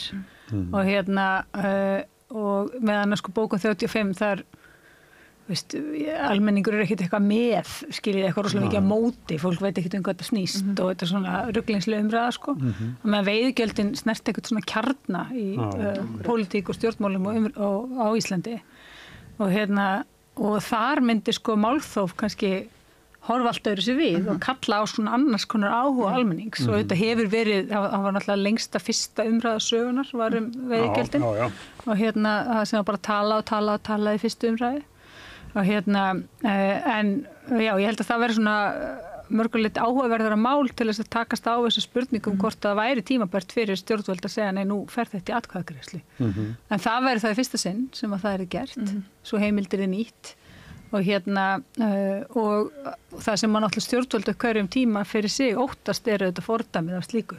Því að það náttúrulega að nota það setna og ég ekki alveg sammála því að lýðræði gangi aðal út á það að meirihlutin ráði. Þú veist, lýðræði miklu flóknari fyrirbæri það og stundum hefur pínu lítill minnihluti bara mjög mikið til síns máls og það getur vel verið að þjóðin treyst ekki miðflokknum til þess að stjórna landinu en kannski var hann treystandi til þess að benda á einhver annmarka á orkupakkanum. Þannig hann hafi bara neitunarvald við gerum þingið en ef að miðflokkurinn á móti ykkur þá bara því miður, það geta breyta því. Það gengur ekki. Nei, ég alls ekki að leggja það til en ég heldur ekki að þetta sé svo einfalt að segja bara að því að þau eru í minnihluta þá á bara vallt yfir þetta og málið búið. Þeim tekst ekki að auka fylgi við þetta eins og til dæmis LÍU í baráttu sinni gegn veiðigjöldunum. Það kom að feila með við kannanir. Það virðist vera því meira sem að þau auglýsa og tjá sig, því minni stuðning hafa þau og þá verður bara horfast við það. Þið eruð ekki að vinna þessu fylgi sem að lýðræði svo ég bara grípi orðið af því að þú sagðir þetta. Lýðræði einmitt nákvæmlega ekki meirihlutin ræður. Lýðræði aðkoma allra að ákvarðanatöku og svo eftir ákveðnum systemum tekin ákvarðan það. Það að miðflokksmenn skuli vera núna að tala bara mjög gott sýnishorn á lýðræði. Ef það væri þakka niður í þeim þá væri það ekki lýðræðslega en punkturinn aftur á móti þessi. Á þessari stundu liggur fyrir niðurstaðan. Þeir eru búnir að koma sínu að, þeir eru ekki að bæta neinu nýju við það sem fram komið, þeir eru bara að tefja og seinka. Og þar af leiðandi finnst mér allt í lagi að klippa á umræðu núna.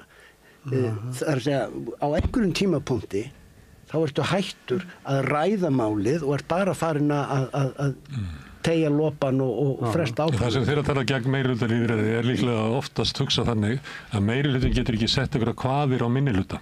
Getur ekki eyðilagt réttindi minnihluta þótt að þessu fleiri sem að vilja kannski brjóta niður réttindi samkynhneigðra eða eitthvað slíkt. Ég meina þessi mál, veiðigjöld og bókun 35 36 fyrir ekki. Það er bara á engan hátt tengd því. Nei, en spurning að því þú varpaði frá þessari fundamental skilgreiningu á lýðræði. Lýðræði ekki einræði meirihlutans. Nei, ekki. Nei, en í þessu tilfellum sjálfsagt að láta meirihlutan og þingi bara ákveða hvort þessi bóku 36 að fara í gegn. Þar eru við alveg hjartanlega saman. Vegna þess að lýðræðisleg umræði hefur átt sér stað og það engu við það að bæta sem fram komið En ég kann að hljóma hérna eins og ég sé að reyna að verja miðflokkinn sko, en ég að verja hann til þess að verja aðra sko og verja aðra í framtíðinni og ég meina lengsta þingraða sögunar, Jóhanna Sigurðardóttir félagslega húsnæðiskerfið. Segir þessi svo að þar hefði þessi litli minnihluti fengið að ráða, þá væri við í miklu betri málum í dag. Næst lengsta þingraða sögunar, Ögmundur Jónasson OHF-væðingu Ríkisútvarpsins.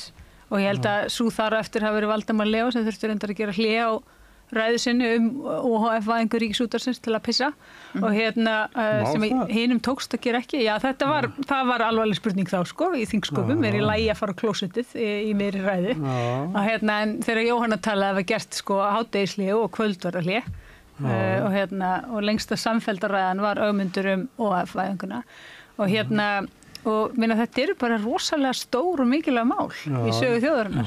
Má ég taka annað dæmi áður en þegar Johnson næri í gegn réttindum svartra í Bandaríkjunum. Þá voru demokratar í hans eigin flokki að reyna að stoppa það. Og það tók langan tíma þangað til hann fekk nógu marga þessar 60% þingmanna til að stoppa það. Þannig það hafa líka farið góð mál í gegn með því að stoppa svona málþóf. En já, ég velti bara fyrir mér einmitt sko að þið vitið sko að því þetta málefni sem að miðflokkurinn er núna að taka fyrir. Þú veist, eru við þá minna að hlusta á það sem þennan boðskap?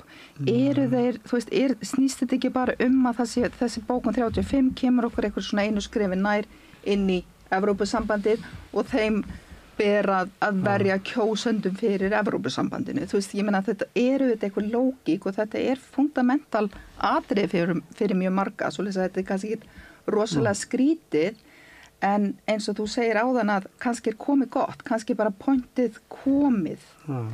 En getum við hugsað sko hvaða merkingu þetta hefur? Eru við of polarisir, þegar við erum mikið að tala það, að við getum ekki eins og skoðað mál sem stjórnmálaflokkar sem eru andstæði yfirleitt okkar sjónarmiðum hafa þau eitthvað til síns máls, svona að ég oft velti þessu fyrir mér, annars, þú veist. Þetta voru spurningarnar sem að satt eftir með þennan þriðja orkupakka. Þegar allir sem voru þú veist, þegar miðflokkurinn var einhvern veginn svona að taka þann slag og allir aðrir voru bara orðnir rosalega fylgjandi orkustefnu og lagaumgjörð Evrópusambandsins sem er vond fyrir neytendur. Orkuverð er að hækka umfram verðbólgu og það verður að búið til milliliði, þetta kemur allt beint frá ESB, verður að búið til milliliði til þess að græða á orku til almennings og heimila. Og það hugsaði maður betur hvar voru vinstriflokkarnir, hvar voru önnur sjónarmið og fólk þorði valla að vera eitthvað á móti sko þriðja orkupakkanum af því þá væri orðin miðflokkur og það er náttúrulega talsverð polarisering. Akkurat. Það verður kalt að hringja í Sigmund og spyrja hvort það sé ekki til að vera með bókun 36, það myndi auka fylgið hans afstöðu. En ég, svo þegar að tala þetta, ég með það sem ég við tölvuna, þá ég með þessa til hliðar og þingið á og svo ef ég sé að Sigmundur fara að tala, þá hlusta ég sko. Ég forvitin hvað hann segir. Einmitt. Hann formaðurinn. Ég bara velta hvað segir hann. Já, það finnum svo allt í fóralluteng og ég get ekki endur sagt alla ræðunar hann á móti orkupakka, bóku 30. Ég kveikti einu sinni þá, ég hef sagt það einn áður, það var eitthvað klukkan rúmlega 1 og þá var hann upp í pontu að býsnast yfir því að ráðherrarnir sæti ekki að hlusta á sig. Þetta er svolítið... Já, svo kom ég alltaf sem með það, þau voru talið þetta að væringina frá meirihlutunum. Þá kom við ljós að Pavel, hann búinn að sitja þarna meira og minna sem formaður utanríkismálanefndar. Hann situr bara í þingsalnum og hlustar á þetta allt saman. Já, bara hans hlutverk. En þetta, málþóf er ákveðin pólitísk list og maður getur ekki annað en aðstoð þeim sem gera það vel. Og liður í því auðvitað að fara upp í störf þingsins og skama þá getur við spurt, gera þeir þetta vel, vegna þess að mér finnst ég hórt að pínit og mér finnst þetta leiðilegt, það er engin svona húmor í þessu, það er eins og finnst þetta ekki gaman. Voru þið ekki ykkur hláturskastið að Ögmund og Jóhannu Sigurðardóttur? En það var engin húmor á bak við það. Ég veit ekki hvort að Jóhannu fannst gaman að standa þarna í 10 tíma. Þetta voru háalvarleg pólitísk mál sem að þetta fólk stóð og tjáði sig og hún hafði mikið rétt fyrir sér. Já, heldur betur. og ég man eftir að ég var þingverðamaður líka, ég var með EES-máli sko, en það var bara að ég var fyrir DFF þá átti ég að gæta þess að svona jafn langt frá öllum flokkum sko, eða svona nánast sko, þannig að ég hafði svo frjálsar hendur þar, en það En þingi almennt þessa stjórnarandstöðu sem ég heyri svolítið fólk tala það, að tala að þetta sé leiðileg stjórnarandstaða. Ég held að sé sko Sjálfstæðisflokkur og Miðflokkurinn er svolítið afgerandi af því að hann er á móti öllu, Sjálfstæðisflokkurinn á sömu og Framsókn sömu, þannig að einhvern veginn er Miðflokkurinn orðinn svona andlit stjórnarandstöðunar. Og Samfylkingin ríkur upp í könnunum. Bergþór Ólason, hann hefur verið svona eins og hann sé svona leiðtogi stjórnarandstöðunar. Ríkisstjórnin nýtur mikils trausts ennþá, þóttu sé orðin 4-5 mánaða gömul. 5 mánaða gömul líka, eða meira, ekki bara, hún er orðin hálfsás ríkisstjórnin og svífur ennþá í 65% í stuðningi, sem er bara mjög góð. Einhvern veginn held ég að þessi gjöf frá stjórnarandstöðunni, því hún er eiginlega afleitt, sko. Já, að þau njóti þessa, sko. Þetta ekki að segja það? Stjórnin njóti. Ég held að þessar svona ríkisstjórnir, svona hægri vinstri ríkisstjórnir, þær hafa flækt rosalega stjórnarandstöðu momentið, sko. Og ég meina eins og til dæmis, svo ég haldi áfram að tala um málsverð og tala þegar ríkisútvarpið voru OHF, að það var rosalega skýrt, sko. Þetta var hægri stjórn, og svo vinstri stjórnarandstaða og línurnar rosalega skýrar. En svo í tíð síðustu ríkisstjórnir, það verður þetta rosalega flókið, sko. Þegar hefur með einhvern veginn vinstri, hægri, allt í stjórn og stjórnarandstöðu. Og það verða allir rosalega ringlaðir og svona einhvern veginn erfitt að vera einhverju liði. Já, það vantar allt frá vinstri inn í það. Bæði þá, sko, vinstri málinn og svo er líka talað orkuna og náttúru sinna. Þetta fólk vanti málsvara á þinginu. En svo er annað sem má velta upp í þessu líka, þetta þessi stjórnarandstaðan sé leiðileg og það má velta fyrir sér hvort að eru stjórnin skemmtileg, halda þau úti einhverju skemmtilegheitum og og þá var alltaf sagt sko þegar stjórnmálamenn voru að taka ákvörðun að þeir þyrftu sjálfur að vera á betri kjörum en þeir voru á, þá heldur alltaf fram að sko það var til að lafa af besta og hæfasta fólkið og nú voru launin þeirra að hækka sko fram allt hjá venjulegu fólki og þingmenn að fá 85.000 króna launahækkun og meðan svona fólki undir millitekjum er að fá 23.750 krónur á mánuði og mér finnst þetta áleitin spurning sko, er þingið betra fyrir vikið eða getur verið að peningarnir ná ekki að draga inn að gæsla upp besta fólkið. Er kannski einhver önnur aðferð vænlegri til að draga inn besta fólkið en að dæla eða peningum? Akkurat. Ég held að þingmenn ætti að vera með svona laun eins og kannski yfirkennari í skólakerfi. Það er svona sómasamleg laun fyrir opinbera þjónustu. Laun þingmenn voru tengd við kennaralaun. Mér finnst fáránlegt að vera, forsætisráðherrann komið bara nálægt 3 milljónum eins og hann eigi að vera á launum svipað og sko framkvæmdastjóri eða forstjóri í einhverju kapítalísku fyrirtæki með það. Forstjórinn í kapítalísku fyrirtæki, hann fer há laun vegna þess að hann er að gera ómennska hluti. Hann er að reka fólk og hann er að hann er eiginlega týran inn í sínu kerfi. Þannig hann fær sko mikið borgað, hluthafarnir á borgunum mikið til þess að draga hann frá hjörðinni, til þess að hann geti sko akti fyrir sína hagsmuni en ekki hjarðarinnar. Við höfum ekki að hafa sko forsætisráðherra í slíkri stöðu. Það er að rífa hann frá hjörðinni, það er bara fráleitt hugmynd.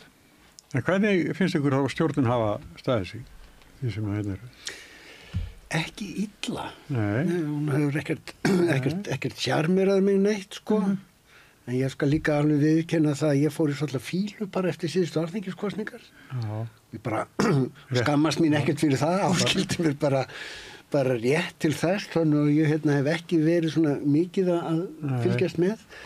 Hún hefur verið stór skandala laus og forðar og ekki sjálfur sér en á móti það hefur ekkert komið frá henni sem svona einhvern veginn sjálfur. Samt er svona bjartari ásýndi yfir ríkisstjórnin heldur en það verið töluvert og það er náttúrulega líka eins og var bent á að það skulle vera konur komnar í allar helstu valdastöður í borginni og í þingi, í kirkju, í í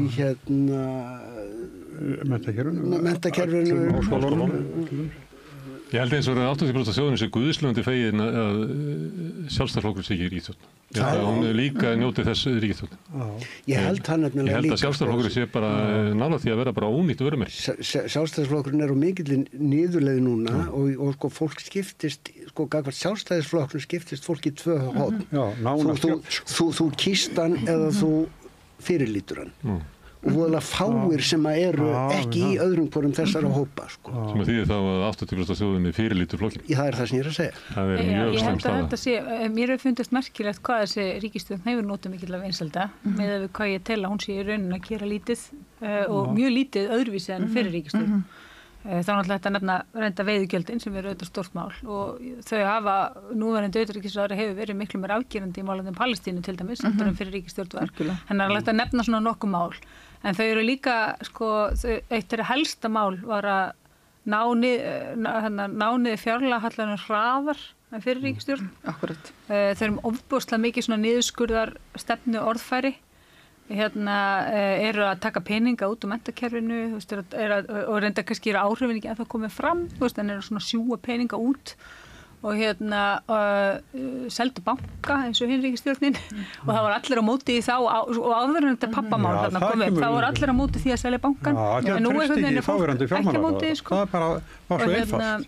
Það var nú einhverju flokkar sem voru bara mótið í að selja banka eins og Flokkur fólksins og það voru einhverju sem voru mótið í að það veri ekki góð aðstæða núna. Við ættum að nota kannski eigna hlut ríkisins til þess að skoða hvernig bankakerfið væri. Það voru alls konar sjónarmið uppi þá. Sko æsing gerir könnun á svo meirihluti þjóðarinnar þá var á móti því að selja Íslandsbanka sko. En svo núna einhvern veginn þannig að hún er með einhvern meðbyr sem að ég átta mig ekki alveg á hvaðan kemur og nema þá að eins og þú nefnir Gunnar Smári að það sé bara að fólk bara gat ekki haft sjálfstæðisflokk. Ég held að það sé það sem ég hefur að hugsa þetta saman þú vegna þess að það sem að ríkisstjórnin að gera er ekkert þetta sem ákvað að gera fyrst að fara út í einhverjum rosalega niðurskurðar leiðangur einhvern veginn litið út eins og það væri einhver Eurovision samkeppni. Hópefli fyrir þjóðina. Já, þannig að flesta því sem hún har gert er frekar óspennandi.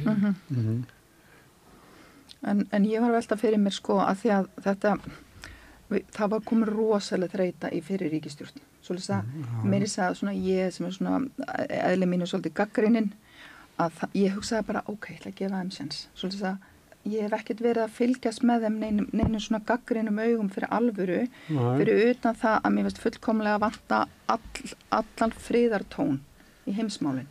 Sko það er ekki nokkuð manneski sem talar á þeim nótum. Það er bara við erum fullkomlega með NATO, Rússar eru stór hættulegt apparat og svo eru við með Ísrael að 90% leiti en maður er vissulega þakkláttur Þorgeiri Katrínu fyrir að hafa aðeins innbláð því. Innflytjendamálin, það var góð stefna sem er bara í skúffunni hjá Ingu Sæland, loksins búið að búa hana til stefnu innflytjendamálum og málumni flóttafólks sem var bara mjög vel unnin við hjá Alþýðusambandi komað þeirri gerð. Svoleiðis að, þú veist, ég veit ekki, mér finnst þetta kannski pínu svikalogn ímynda ég mér að því að það er sannlega það vantar velferðar hugsunina, það vantar þessa félagshyggju og það vantar friðarsýn. Þannig að ég veit ekki sko það væri gaman að fylgjast með þess að því að ef við skoðum bara á ástandið víða í Evrópu, þið vitið þessi rosalega polarisering, hvort þetta sé bara eitthvað svona, þið vitið, svo sjáum við þetta fólk, þessu örfá aðlarendar nýra Austurvelli vera að mótmæla, það er svolítið nýtt í íslensku samhengi, þið vitið með fánan og svona, svolítið að ég velti fyrir mér hvort að þetta sé bara pínu tími núna, að því að við sannlega höfum, sko vinstrið að mínu mati dó, eða sko allavega er stórlaskað, svolítið að við höfum bara svona huggulegra hægri núna með Viðreisn og Samfylkinguna. Já, sko, hér er ég á gjörsana andverðu með þig, fyrirgeðu, sko. Ekki málið. Í fyrsta lagi, þegar þetta tala polariseringu, ég kaupi það ekki. Að því að maður skoðar málflutning vinstrimanna í dag og ber hann saman við málflutning vinstrimanna fyrir 10 árum, 20 árum, 30 árum, 40 árum, 50 árum, þá er þetta nákvæmlega sami málflutningur. Vinstrimenn hafa ekkert færst neitt lengra til vinstri en þeir voru á fyrir 50 árum. ef þú skoðar málflutning hægri manna, þá hefur hann hins vegar snar radikaliserast. Við erum konin með öfgahægri skoðanir sem að áður voru bara hvíslaðar sko í nafnleind manna á millum í bakherbergjum, eru bara komnar fram, eru komnar út úr skápnum, eru komnar out in the open og það eru sko rasísk mótmæli á Austurvelli gegn innflytjendum. Þannig að þetta sem við köllum polariseringu eða þessa skautun afsakið orðbragð, engin andskotans polarisering. Heldur þetta radikalisering hægrisins sem við erum að horfa á og þeir einhvern veginn hafa náð að kalla þetta hvergi skýrara heldur þegar maður horfir á það sem að gerist í Bandaríkjunum, það sem að repúblikanaflokkurinn bara gjörsamlega búin að missa vitið.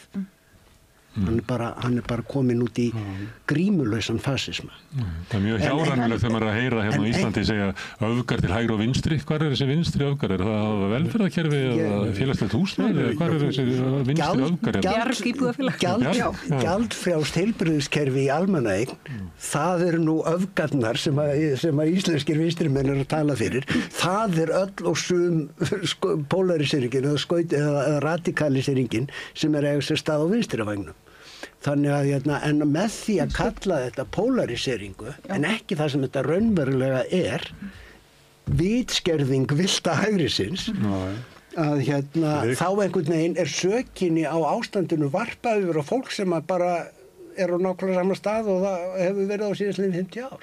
Sko, en má ég aðeins spyrja þig þá, að því að að því við tölum polariseringu sem þýðir sannarlega að það verða að vera einhvers konar íking, íkt hægra megin, en kannski á þess að hefur ekki vinstrið veikst, þeirra sjónamið hafa veikst, þeirra svona félagshyggja eins og bara í ríkisstjórn Katrínar Jakobsdóttur, þið veitir bara einhvern veginn trekk í trekk, það eru bara tekin einhver svona málefni kvenna sannarlega, samkynhneigðra, trans og svona, sem eru sett sannarlega í forgang, en einhvern veginn á meðan má selja banka og mér finnst þetta vera vandamálið, svoleiðis að kannski þetta ekki radikalisering ekki rétt, eða veiking og polarisering held ég að geti, kannski hún vandasum að því að annar hefur veikst og hinn hefur ykst. Ég held nefnilega getur þetta verið eitthvað svoleiðis? Já, ég held nefnilega að hluti af því ástæðinu fyrir því að hverju vinstrið hefur veikst að fólk að ímynda sér þar sem að vinstrið hefur fengið áorkað í sambandi við réttindi, réttindi kynsegin fólks og hinna ýmsu minnihluta, að það sé komið í hús. Að það þurfi ekki að standa vörðum, það þurfi ekki að berjast fyrir því og þannig þegar talað þessi réttindi og þetta velferðarsamfélag að þá virka þá fólk eins og áróður fyrir status quo. Að halda í horfinu að bara reka áróður fyrir því sem við höfum.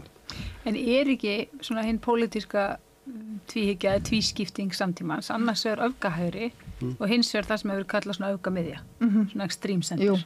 Þar sem og vinstriflokkarnir hafa keppst að vera þar, að vera rosalega stjórntækir, vera ekki að leggja til eitthvað rosalega gróft, svona reyna að þoka málum, svona lítilega áfram í rétta átt, verja, reyna verja, stoppa, ekki meira svona, en rosalega mikið í bara þessari öfgamiðju og hinum megin öfgahægrið sem að, og náttúrulega, bara gleymum aldrei í Brexit þegar var þegar var verið í aðdraganda þjóðaratkvæðagreiðslunnar í Bretlandi og þá kom þeir sem að studdu útgöngur Evrópusambandinu komið með þetta ekki læg með þetta samfélag, það þarf að laga þetta og við þurfum að fá peningana inn í heilbrigðiskerfið eitthvað svona og þá sögðu þeir sem vildi vera áfram í Evrópusambandinu sögðu nei, að ganga út mun ógna stöðuleika.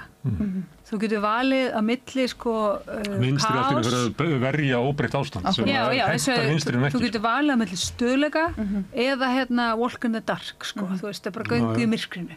Og ef það allt í rugli og þú veist, ert búin að horfa bara að bókasafnið drattast niður og ert ekki lengur með heimilislækni og tennurnar eru ónýtar og þú þarft jafnvel að fara í matabanka í lok.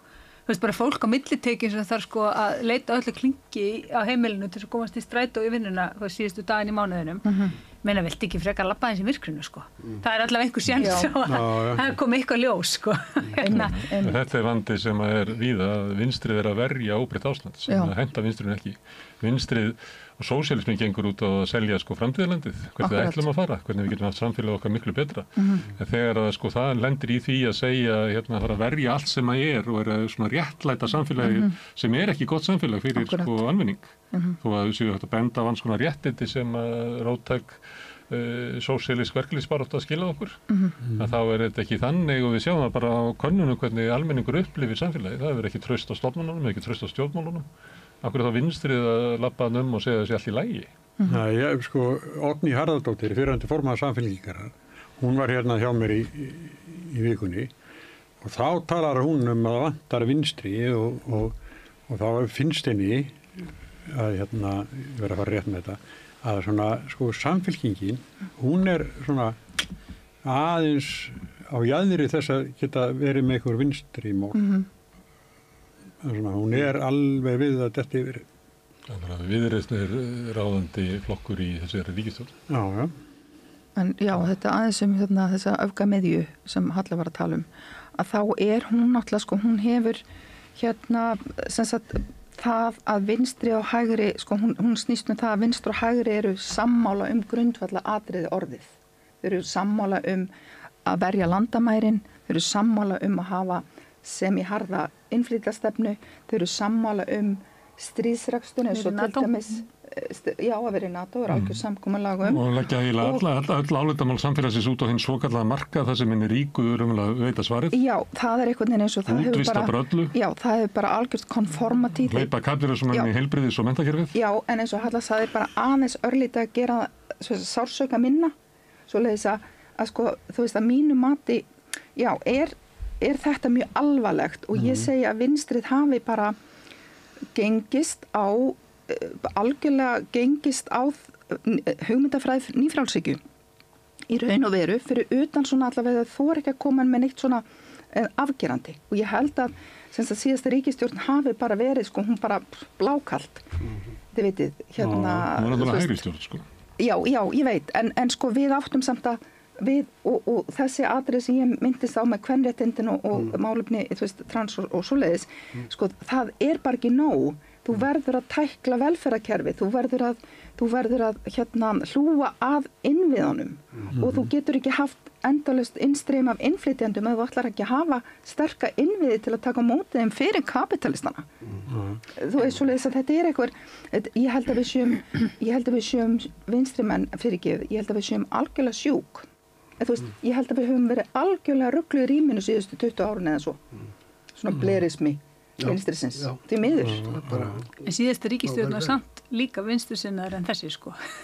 Já. Hún gerði fleira vinstrisinnar en þessi ríkisstjórn. Taka það frá henni, alls ekki sko. Þú veist, en ég meina maður þarf að mála hlutinu svolítið skýrum litum bara svona til þess að búa til svona argument sko. En já, svolítið ég held að við komum á og friðarmálin, ég meina, erum við að fara að ganga inn í 3. heimsstyrjöldina núna, er það bara málið, enginn talar friðarsinnar, hvar eru þeir? Þar kirkjunum. Þar er ég ekki bara, þeir eru víðar, en sko, það líka annað sem að ég held að vinstri hafi svolítið klikkað á, sko, og það að setjast niður og tala bara innbyrðis, opinskátt og hreinskilnislega varnarmál. Já. Að fyrir mér var árásin inn í Úkraínu sko sami augnaopnari og sennilega, þú veist, vinstrimönnum árið 1968 var innrásin inn í Tékkóslóvakíu. Að það bara blasti við mér ný heimsmynd og allt í einu áttaði ég mig á, sá ég, bara svart og hvítu, að það er ekki séns að við Íslendingar getum treyst því að stórveldi virði alþjóðalög. Það er ekki séns að við getum treyst því að sko, leið og Excel-skjalið sýnir að það sé meiri ágóði heldur en kostnaður við það að leggja Ísland undir sig með vopnavaldi, þá mun það vera gert. Við erum í varnarsamningi við stórveldi sem að fyrir ekki eftir alþjóðalögum. Já, ég er að segja það, en við erum samt að horfast í augu við það að sko þrátt fyrir allt ógeðið sem að NATO og færir okkur að með því að vera undir þessu úldna teppi þá allavega erum við í skjóli á meðan. Ertu fylgjandi hervæðingu Evrópu? Ég er ekki fylgjandi neinum sköpuðum hlut. Ég er bara benda á það að ef að utan NATO Ísland krækibér í helvíti. Við erum bara að horfa stegum. Við erum á móti NATO, við erum á móti stríði, við erum líka að horfa hreinskilnislega á heiminn sem við búum í og í austrinu siðfyrst, blóðfyrst skrýmsli sem virðir ekkert og bara til í að beita vopnavaldi til þess að komast yfir auðlindir stöðan í kring. Því það ekkert á bak við innrásina í Úkraínu annað en það að Pútín sér fram á að í framtíðinu verði Úkraína mjög samkeppnishæf við Rússland útflutning á ýmsum góðmálum, korni og öðru slíku. Ég held nefnilega að þessi sjónarmið þín eru mjög algeng. Ég held að fólk mjög margir hugsa á þessu nótum og alveg skiljanlega vegna þess að við náttúrulega erum alin upp við ákveðna sýn að Vesturlönd ekki frábær en þau eru það skásta. Allavega, við sem erum svona gagnrýnin. Hins vegar ég algjörlega ósammála því og ég skil ekki af hverju við getum ekki skilið af hverju Rússar töldu sig þurfa að ráðast inn í Úkraínu, ekki það ég sé sammála, en ef ég bara manneska sem fer og ekki bara einhvern veginn að hugsa á nótum svona vestræna hugmynda, að þá get ég vel skilið það að vera alltaf að koma NATO nær og nær Rússlandi bara ákveðin ögrun ef að við hugsum bara mjög hlutlaust. Og þessi dímonisering á Rússlandi sem ef til vill alveg rétt. Ekki Rússlandi á núverandi stjórnvöldum í Rússlandi. Já, en Rússlandi samt og Sovétríkjunum þar áður, þá meina ég það svo rosalega auðvelt að pikka upp þessa hræðslu. Ég meina við erum alin upp við það, manstu eitthvað kjarnorku vána, við erum alin upp við og rússagrílur Já, það að tengja þessar hugmyndir þínar svona eins og þú lýsir þeim, þú bara allt í einu átta þig, það ekki úr lausu lofti gripið. Við erum menningarverur og við tökum auðvitað þá þekkingu sem við erum alveg. Af hverju heldur að þjóðirnar í kringum Rússland leggja svona mikla áherslu á að komast inn í NATO? Ég efast ekki. Við erum ekki þar Við erum ekki með sömu öryggishagsmuni á Eystrasaltslöndum. Við erum áreiðarsaði Bandaríkina. Já, ég held að Bandaríkin Írland ekki NATO. Og ég held að Bandaríkin séu stórhættuleg. Ef til styrjalda kæmi, já. Kannski af landafræðilegum ástæðum þeir pínlítið. En ég bara ekki, ég held kannski að því ég verið alin upp, utan Vesturlanda að hluta. Svo að ég ekki með þessa, ég bara fattaði undanfarið, ég ekki með þessa hugmynd, hún bara ekki í mér að Vesturland svo eitthvað máta svona eitthvað jákvætt afl í heiminum. Ég held að þessu fullkomlega destruktiv. Ég séð þetta í Afríku, það mjög athyglisverður, ég mæli með þið skoðið það sem að gerast í Vestur-Afríku, sjálfsögðu kemur ekki til fréttunum hér, það verið að afmá landamæri á milli Mali, Burkina Faso og Níger minni mig, þau eru komið landamæraleysi, þau eru búin að þjóðnýta svona, hvað sem námugröftin af 14 ríkjum, frönsku nýlendana hafa 50% af þeirra þjóðaframleiðslu farið beint til Frakklands. Alla gullnámur, allt þeir hafa þjóðnýtt, svoleiðis að þessu lönd, og það mín prívatkenning, að Gaza hafi bara gríman fjall. Allur sá hryllingur sem nýlendustefnan, yfirgangur, það að níðast á öllum í heiminum og á sama tíma halda við sjöum superior í mannréttindahugsun, sem algjört grín að mati minna vina í Miðausturlöndum í það. Þannig að ég held að þetta það rosalega áhugaverðar vendingar og ég held að molni undan vestrænu hegemóníunni núna, þessir yfirráðu. Og ég held að molni undan og ég held að þá verðum við líklega hræddar og hræddari. Og það ekkert skrítið, Svoleiðis að ég veit ekki, ég held að við verðum bara að hætta þessu bara einhvern veginn við best þessi vondir aðeins allavega slaka á í því og hlusta á sjónum, hlusta hvað aðrir eru að segja. Og ég meina, ég held að Gaza, þið vitið, bara þessi þjóðamorð á Gaza, við gætum ekki hort upp á þau ef við værum ekki íslamafóbar. þið vitið, það væri bara ekki séns og hvað það annað en langvarandi heilaþvottur þessar vondu hættulegu múslima sem eru svo gríðarlega ólíkir okkur sem ég veit að ekki, ég meina það bara eitthvað yfirborð og þið vitið, svoleiðis að ég held að við verðum að verða friðarsinnar. Ég held við verðum að hætta þessu. Við erum bara friðarsinnar. Þú veist, tölum fyrir diplomasíu og það engin að því. Svoleiðis að þú veist, ég ekki að álasa þig. Ég veit að þetta rosalega algeng sjónarmið. Ég alveg á þínu staði líka. En það sem ég var að vekja máls á var að vinstri menn hafi ekkert rætt þetta eða farið í neitt uppgjör í kjölfarið á þessu. Hver afstaða okkar til Rússlands ætlum við að láta bara eins og Úkraína hafi ekki átt sér stað og bara vilja Ísland úr NATO og bara treysta því að við verðum látin í friði ef við höfum engar varnir. Viljum við Ísland úr NATO? En Davíð, af hverju segir vinstri menn, ertu að segja að Pútín sé eitthvað vinstramenn í því? Nei, ég er bara að segja... Hann var í flokkabandalagi í Evrópuþinginu með sjálfstæðisflokkum. Ég er að segja Pútín á það sæmilegt með vinstri menn. Þetta ólíkarkísk kapitalismi svip á hjá Trump. Pútín á það sæmilegt með vinstri mönnum að vera á móti NATO. Pútín á það samilegt með vinstrimönnum að vera á móti NATO og það gömul speki að óvinur minna vinur minn.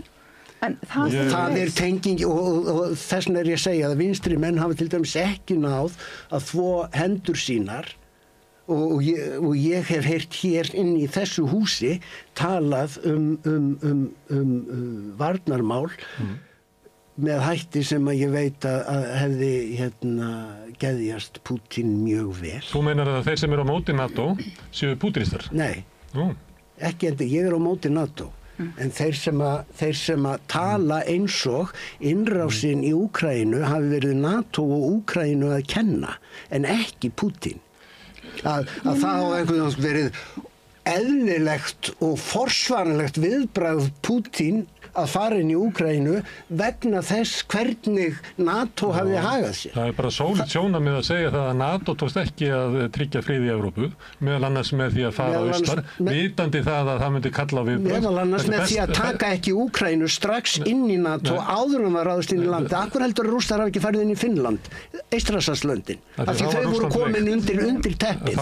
Þannig að það var ákveðið að fara inn í Úkraínu áður en hún kæmist undir teppið líka. Finnar eru nýfarnir. Það var Eystrasaltslöndin fór inn í NATO þegar Rússland var veikt. NATO hélt áfram útþenslu sinni í austur, vitandi að það myndi kalla á viðbrögð og þeir fenguðu hausinn. Í þessu felst ekki réttlæting að það veri rétt hjá Pútín að ráðast inn. Þannig innrásin í Úkraínu var NATO að kenna. Besta dæmi sem að ég... Svara þessari spurningu. Hvernig var innrásin í Úkraínu að kenna? Nei, besta... Var NATO að kenna? Já, ef þú vilt þagna þá... Nei, bara, þú veist, þetta er einföld spurning. Já, takk. Besta útskýringi sem ég heyrti að þessu, ef þú potar priki í augað á birninum og hann ræðs síðan á þig, þá er það ekki bara honum að kenna, þú getur átt okkur sök sjálfur. Ég er þar. Ég er alveg ósammála. Já. En hvað viltu bara NATO fá að pota í alla birni sem það vill? Að þeir hljóti að hafa rétt fyrir sig? Við að gera samning við Rússa innanríkismál þriðja ríkis að hafa það við borðið. Eigum við að gera? Eigum við að semja við Rússa það hvernig Úkraína má haga sér í framtíðinni. Það sem við erum að segja... Það er það sem Rússar fóruð fram á. Við viljum gera samning við Bandaríkin að Rúmenía verði ekki tekin inn í NATO eins og það komið sér ekki ákvörðun Rúmeníu frekar heldur Bandaríkin. Já, meiri sé að það verður allir búin að læra þetta. Meiri sé að það byrja að tala núna friðarsamninga. Allir öll stjórnvöldi í Evrópu. Það er engin að tala að fá Moldóvu inn í NATO eins og menn er búin að átta sig á þessu. Að þegar þú býrði í túngarði stórveldis, alveg svo við gerum, innan áraðsvæði Bandaríkjanna, þá verður það að taka til þess. Alveg svo Víetnamar gera í túngarðinu á Kína. Þannig er bara heimur stórveldana. Og stórveldin eru ill, öll. Já. Og það er ekki þannig að okkar stórveldi hafi einhvern veginn náttúrulega rétt fyrir sér og hljóta að vinna alltaf því við höfum svo rétt fyrir okkur. Við erum búin að kalla yfir stórkostlega hörmungar yfir úkraínsku þjóðina. Við erum búin að eyðileggja þetta land. Og heiminn. Já. Í hverjir? Með því að ögra Rússum sem búið að vara við í 30 ár. Að ef þið farið með bandaríska herinn upp að landamæri á Rússlands, þá munu þeir svara. Takk fyrir það. Þú Rússa af allir í sektu. Þú varst endur að segja að það voru við sem berum ábyrgð á þessu. Ég bara fyrirgefðu, NATO ber enga ábyrgð á innrásinni í Úkraínu. Ekki nokkra. Rússar bera einir alla ábyrgð á því. Þetta er afstaða NATO. Já. Og þetta er afstaða sem hlegið á út allar heim. Nei, þetta er bara sem að Margrét er að benda á. Allir sem eru utan Vesturlanda, þeir hlæja þessu sjónarmið. Það gefur auga leið að sama hvað þú ert mikið stórveldi, þá getur þú ekki bara tekið ákvarðanir fyrir þjóðirnar sem átt landamæri af. Það eru þjóðirnar sjálfar sem að taka þetta. Það er Bandaríkin sem að gera. Svala með skítu skónum yfir allan heiminn. Ég er ekkert að verja það hvernig Bandaríkin hafa gengið fram í Mið-Ameríku. Er það Íran að kenna árásir Ísraelsmanna? Er það Íran að kenna árásir Ísraelsmanna? Nei, það er bara nákvæmlega eins. Það er nákvæmlega sama sagan. Íran ber enga sök á sprengjuárásunum á Íran. Ekki frekar en að NATO beri sök á sprengjuárásunum á Úkraínu. Ísraelar ákvað að gera þessa árás. NATO er varnarbandalag sem á að tryggja frið í Evrópu. Íran er að berjast fyrir tilvísinni. NATO getur bara verið það er Úkraína. Getur verið þess vegna bara í Vestur-Evrópu það er Úkraína líka að gera. En hvernig getur það er ekki með hvort því að Úkraínumenn taki vopn fyrir að ráðast inn í landið þeirra. Það er eitthvað miskilningur að halda það farið saman. Það maður verið alltaf að velja góða gæn. Þetta er ekki samt heppilegt umræðefni, ef við erum friðarsinnar. Að því ef við erum friðarsinnar þá teljum við að þessi vondu heimsveldi sem hugsa að óta eigin tóta í hvívetna og Bandaríki jafnt sem Rússland og jafnt sem Kína, þið vitið, en svoleiðis að þá verðum við að kötta á þetta. Þá verðum við að kötta þessa hugsun, hver gerir hvað og fara að semja, láta færri drepast. Vopnaframleiðendur eru bara í bullandi stuði núna. Sérstaklega náttúrulega í Evrópu þegar núna þarf að fara að dæla inn, þú veist, einhvern veginn bara keyra inn í þessa vopnaframleiðslu. Er NATO að gera heiminn öruggari? I doubt it. Ég er skítrædd við það. Það alls ekki. Og skítrædd við Vesturlönd. Það ekki í sögu NATO sem bendir þess. Ég held að þau vilja bara viðhalda sjálfum sér. Þau reyndu, þau voru áttu þarna legitimate, þið vitið, lögmætt erindi á sínu tíma, Svo takaðu við stríðinu gegn hryðjuverkum, ráðast inn í Líbíu, skemma það, land sem var í raun og vera í allavega miklu betri ástandi, miklu hærri þjóðarframleiðsla, Gaddafi sem ekki vinsæll auðvitað, þú veist það voru heilu grænu eyðimerkurnar, það var ræktað þarna grænmeti, fólk lifði við skóla, menntakerfi, heilbrigðiskerfi og þetta þurfti NATO að eyðileggja. Nei, þið veitir svoleiðis að ég ef ekki... Nú hefur konum með skrifstofu til Japan til þess að undirbúa átöku í Kína. Já. Hvað eru það að gera í þessu klubbi? Ég er ekkert að verja NATO hérna eða gera ég er að verja Eisturland og rétt Eista til að ganga í NATO en það er það sem þeir ákveði án þess að Rússar komi að þeirri ákvarðantöku. Þú munt örugglega fá það, eða þú veist, þín sjónarmið verða örugglega ofan á, því miður. Eða þú veist, En ef þetta verið svona, þá getur þetta ekki bara Palestínun í NATO til að verja þá. Það er nú fólk í heiminu sem það er helst á vörn að halda. Af hverju ekki NATO bara að taka Palestínu? Ég væri fyrsti stuðningsmaður þess að Palestínu er tekin inn í NATO og litið yrði á árás á Palestínu sem árás á aðildarríkinu öll og brugðist við með þeim hætti.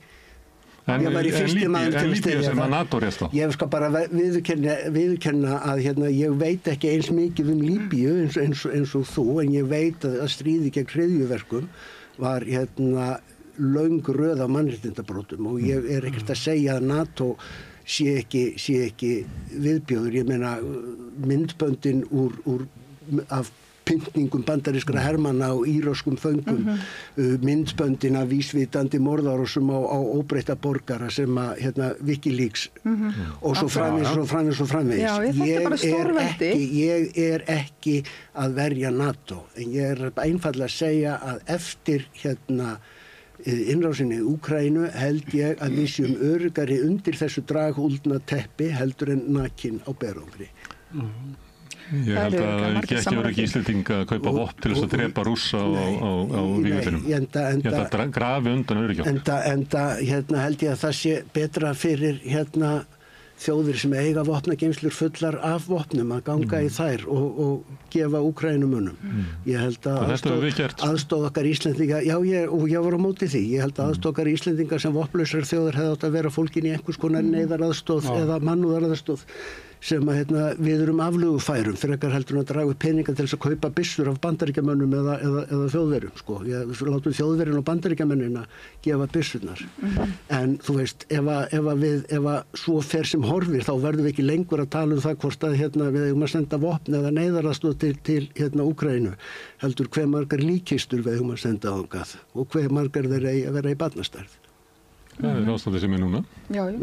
Það bara mannfórnir dag eftir dag, bara mannfórnir á vígvellinum. Það það sem ég að segja. Já, í nafni hernaðar sinna beggja megin sem að telja að það sé ekki lausn á þessu máli annað en fullnaða sigur á vígvellinum.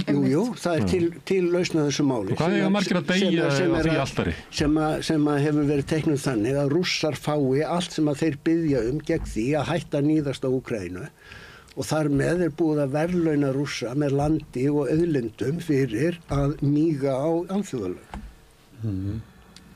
Það náttúrulega brotin alþjóðalög og það ekki uppskrift öðruggri framtíð í Evrópu. En akkur þá í NATO þegar Bandaríkin brjóta alþjóðalög? Nú þeir búin að sitja refsi þvinganir á dómar í alþjóðadómstólnum að því að þeir dæmdu ekki sér í vil. Hægt að vera í kompani með svona ríki? Það boðlegt bara? Þau styðja þjóðamorða í Gaza, þau eru leiðandi ríki í NATO, þau styðja árásir inn í Íran. Getum við verið í kompani með þessu fólki? Við fengið fyrirmæli frá þeim hvernig við eigum að haga okkar innanríkismálum. Já. Og höfum við byggt á okkur og bekt. Það er bara saga eftirstríðsárið á Íslandi. Sannarlega. Þá getum við það ekki, vegna þess að við eigum að taka þessar ákvarðanir sjálf en ekki Bandaríkjamenn. Já, við getum það ekki. Ég held að það sé auðvelt að vera friðarsinna á friðartímum, en það er mjög erfitt að vera friðarsinna á friðartímum og það er bara nákvæmlega þá sem maður reynir á. Og og maður endar í svona þrætum, sko, þú veist, og þú veist, þegar maður segir, mér finnst við eigum að iðka frið, að þá kemur svar, ég ætla þú bara að sitja og liggja á krækiberur og eitthvað. Nei, en þetta er bara falskt val, sko. Veist, ég ætla heldur ekki að gera hitt, sko. Og þá verður maður bara að reyna að gera það sem er rétt. Ekki bara það sem er realíst best að einhverjur telja á einhverjum tímapunkti. Þetta er líka bara það sem er rétt. Og það sem er rétt að gera er að tala fyrir friði, tala fyrir vopnalífum, tala fyrir samningaviðræðum, draga úr vígvæðingu og fella sig við að í stríði þá verða friðarsamningar sjaldnast þannig að réttlætið, sko, réttlætið segir. Það er ekkert réttlæti í stríði og það er ekkert réttlæti í friðarsamningum. Þú veist, þeir eru gerðir bara til þess að stoppa óöld og hrylling. Eins og öll stríð hafa verið stoppuð nema kannski setja heimsstyrjöldin og við búum við það einhvern veginn að halda að setja réttlátt stríð út af því. Akkurat. Og stríð geti enda með þessum hætti, en bara stríð enda ekki með þessum hætti. Nei. Bara það er ekki í boði, sko. Nei. Öll önnur stríð hafa endað með samningum og skítu stríð endað með skítugum samningum. Þannig það yfirleitt. Þetta búin að vera kröftu umræða þetta. Já, er ekki þetta að segja að þú hefur ekki fengið þitt sem þú laðið til að vinstrið ætti í opnum og hreinskiptnu samskiptum. Þetta eru samskipti sem ég hefði viljað sjá vinstrið eiga fyrir opnum tjöldum. Hér er það. Í kjölfarið á þessu. Við gerum það reynda svolítið hérna við rauða borðið. Fram og tilbaka. Það kemur stundum fyrir, sko. Það eru mótmenn í Bandaríkjunum, hvernig líst ykkur á það? Þannig að 11 milljónir mann út á götu að mótmenna Trump. Er þetta eins og það var nú sagt að Gaza myndi kveikja á Vesturlöndum svona svipaða bylgju og Víetnamstríðið gerði. Ég man að það var svona fyrir svona 1,5 ári svolítið sagt, ég hef ekki heyrt það lengi. En er þetta ekki bara merki það að því að í mótmælinn sem voru til dæmis í LA, ég var að horfa á þau og það var Palestínuklúturinn var mjög áberandi. Já, félagslegt ranglæti eða sem sagt. En þeir eru samt fyrir að flytja sko fólk í massa bara. Það er útlendingastefnan en þeir sem eru að svara eru sömuleyti skamma fólkið og var að vera að berja niður mótmæli á háskólalóðum og sem að kveiknaði svolítið út af Gaza. Já. Það er svolítið 7. áratugurinn endurtekur sig þar sem að hermenn voru sendir inn á skólasvæði til þess að leysa upp mótmæli Ronald Reagan var þá fylkisstjóri og skoraði feitt með því að senda þjóðverðarlið á hippana í San Francisco. Nákvæmlega, þannig að það er spurning hvort að Trump allir sér að endurtaka þann leik. En mér skilst nú samt að sko þessi mótmæli séu ennþá töluvert langt frá því að verða jafn ofbeldisfull og ljót og það sem átt sér stað í þinghúsinu 7. janúar eftir að þarna ég er ekki með ártalið eftir að Jú, það er 2021 í janúar 2021, já 13. Akkurat En ég efast að þetta verði til einhverjar mikillar upplausnar þetta mun annarkvort sko verður þetta barið niður og verður sko enn einn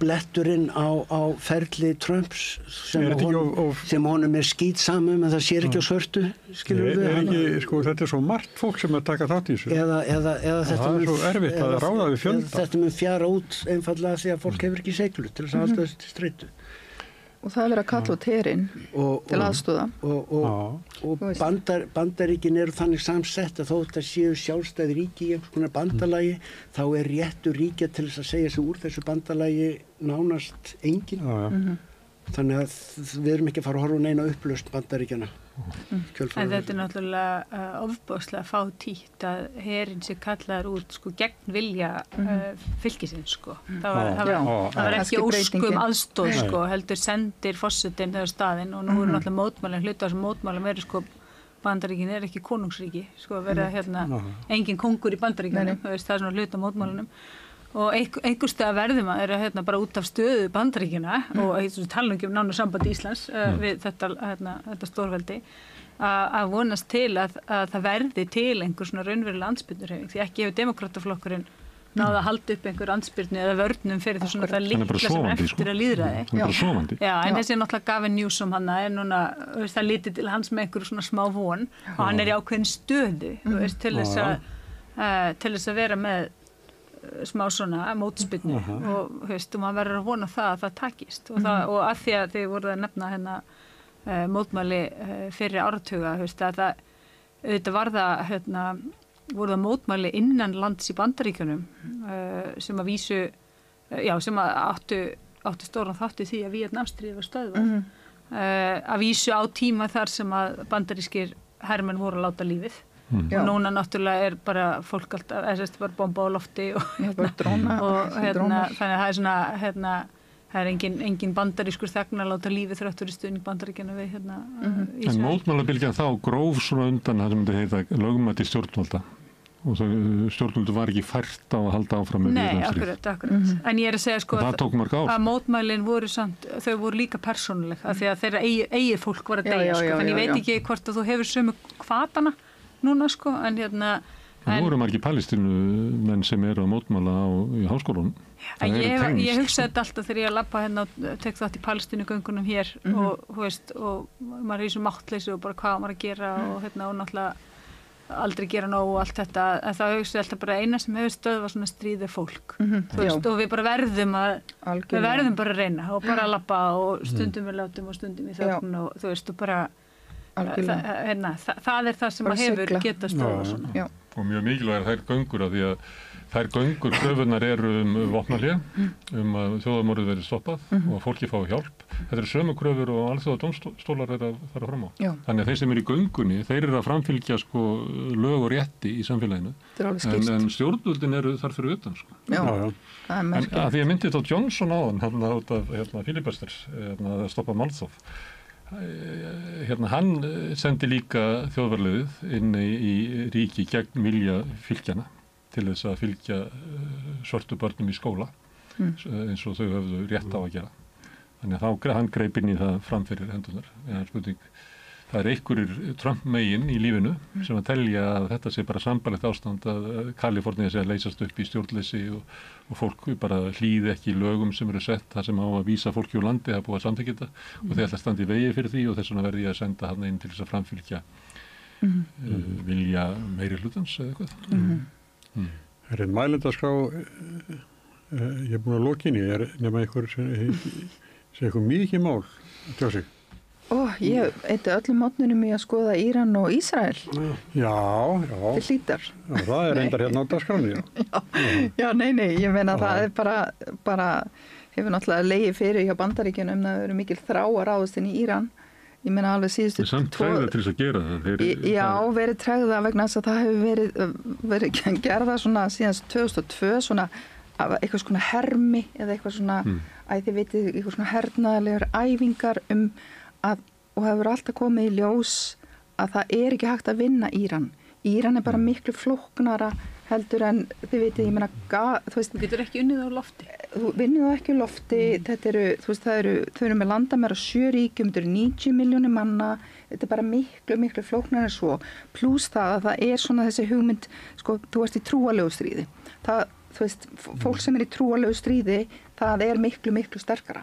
Og þið sjáu, það var nú ekki eins og búin að ráða niðurlegum Hamas, sem eru bara einhverju strákar í inniskóm með einhverja byssur, heimatilbúnar eða líku við, að það er ekki ennþá hægt að sigra þá.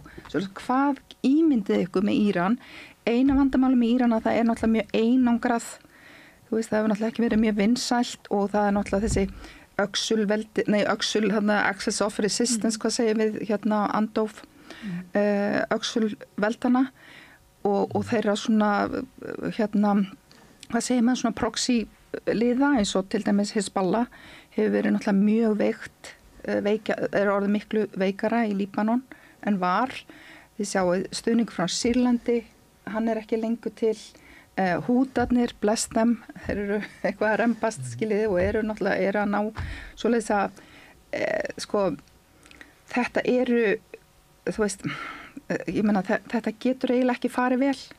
En ef maður sé að reyna aðeins að vinda ofan að þessu, Íran hefur maður tekið eftir að hafa alltaf verið svona, þið vitið, þetta er bara eldgamalt menningarsamfélag, þau eru ekki, þegar þau tala um Bandaríkin og svona Evrópulönd, þá er þetta sérstaklega Bandaríkin, þá er alltaf svo mikil æsingur, við erum hérna búin að vera hérna í 1000 ára, við bara tökum okkur tíma til að ákveða strategíur, við erum ekki eins og hinir bjánarnir.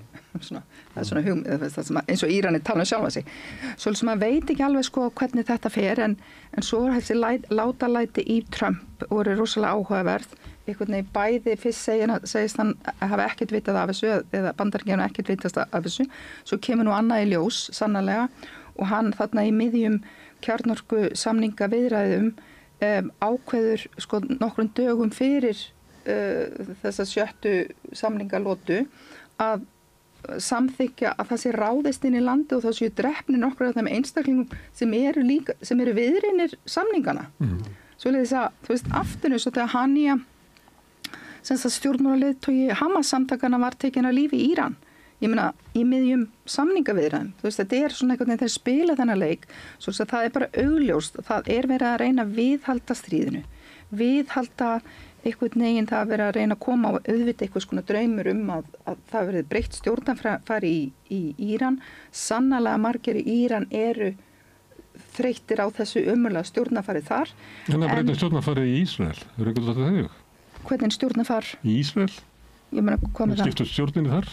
Skiptu stjórninni þar? Er það ekki líklegri til árangurs og fríðar? Já, er það samt. Þú veist, ég er ekki alveg vissum að það taki neitt miklu skárra við. Ég meina, það er ekki eins og Ísraela sé ekki... Þá hringir eitthvað hrífin? Meiri hluti Ísraela eru með stríðsátökum. Eða þú veist, þú vilja, ég man ekki, 65% vilja útrýma Gazabúum og þú veist, alls konar svona eitthvað trillingur. 80% eru hlyndi stríð, 85%. En breytist eitthvað núna þegar stríðið kemur heim til þeirra? Þau kannski geta verið bara á ströndinni. Já, það væri áhugavert að vita og ég sá í morgun einmitt þegar ég var eitthvað að skoða að það er örtröð á flugvellinum að komast út og það hafa náttúrulega mikið að Ísraelum verið að fara út og sjálfur grundvöllur Ísraela er að fólkið, að gyðingar frá Evrópu og Austur-Evrópu út allt komi til Ísrael og búið þar. Svoleiðis að auðvitað er þetta læviblandið. Þetta kemur til með að hafa bara gríðarlega áhrif bara á Evrópu. Bara fjármál Evrópu, þú veist, þeir loka þarna fyrir Hormuzsundið sem er hérna hjá Óman, við Óman og Íran, svoleiðis að alla siglingarleiði með olíu til Kína verða erfiðar og þar er verið að framleiða það dót sem við kaupum og Bandaríkin, svolítið að það alls konar svona áhrif sem þetta hefur, svolítið að þetta mun hafa miklu meiri áhrif en hefur verið, en ég bind bara kannski smá voni við að Íranir sýni stillingu eins og þeir hafa verið að gera. Þið vitið, og einhvern veginn leyfi ekki Ísrael að egna sig. Það nú verið að pota í augu, aldeilis, og að pota í augu Ísrael alveg linnulaust til Íran og þetta kemur bara mjög illa fyrir Arabalöndin. Þau hugsa ekkert annað en eigin, þessi ríki, Arabaríkin, þau hugsa eigin hagsmuni bara það að halda völdum, það að viðhalda einhvers konar samningum við Bandaríkin og þessi ríkustu lönd til að viðhalda viðskiptum, svoleiðis að Arabalöndin virðast ekkert vera að styðja Palestínu, ekki eru Evrópusambandið að styðja Palestínu og núna, það var einmitt áhugavert þegar þeir fóru inn í Íran að þá slöktu það á netinu, svona, maður veldi fyrir sér hvað var það, átt að murka enn, það er ekki eins og það hafi stoppað þau mikið að við höfum fengið að sjá þjóðamorði í beinni. En svoleiðis að, já, þetta lítur bara hryllilega illa út og þú veist, Íran sterkt hernaðarlega og það á örugglega eftir að koma óvart. Þetta enn eitt sem þurfum að fylgjast með. Já. Og erum við að sjá ykkur að lausna þessu málum, eins og í Úkraínu rúðlega. Já, algjörlega. Það eru alltaf fleiri og fleiri hörmungar. Og enginn tala fyrir friði eða lausn. Enginn tala fyrir friði. Það sem að gerast fyrst einhver orði eða eitthvað sem möguleika. Sem að Ísland gæti gert. Já. Ég veit ekki, mér finnst tala fyrir friði. Mér finnst að Ísland eigi að skottast og reyna að fá fólk til þess að tala fyrir friði, sko. Við höfum eiginlega ekkert annað hlutverk í heiminum, sko. Við erum ekki með her og mér finnst að alltaf ömurlegt að hlusta á utanríkisráðherra Íslands tala eins og við séum eitthvað herveldi og mér finnst það bara ekki passa við Ísland að tala fyrir stríði. Af því að við erum ekki með her og við erum svo fá að við getum ekki svona varið landið okkar, þannig að við höfum eiginlega ekki efna á að tala fyrir svona hernaði, sko. En má ég bæta við einu, það einmitt, sko, með þetta sjónamið sem ég var að segja, sko, þú veist ekki hvernig við á Vesturlöndum erum innrætt. Og það bara þannig verið hluta menningarkerfi. Svoleiðis að það mjög áhugavert að vera að fylgjast með RÚV að ganni mínu. Ég gerir nú ekki mikið þegar ég er að fylgjast með svona fréttum, en það var ofboðslega áhugavert að sjá, sko, Ísrael segir þetta þetta, þessari innrásir, Ísrael telur, Ísrael segir og Ísrael, og maður bara, ok, svoleiðis að, þú veist, sko, Íran pínu eins og miðflokkurinn. Þú veist, þú hlustar á ekkert hvað sem hann hefur eitthvað réttmætt að segja, sko, að þá, þú veist, bara, þú veist, bara algjörlega, það elska allir að hata Íran og af góðum ástæðum líka. Svoleiðis að þau eru þarna að það ráðist á þá, Sarkozy segir, hann segir að Ísrael hafi rétt á að verja sig.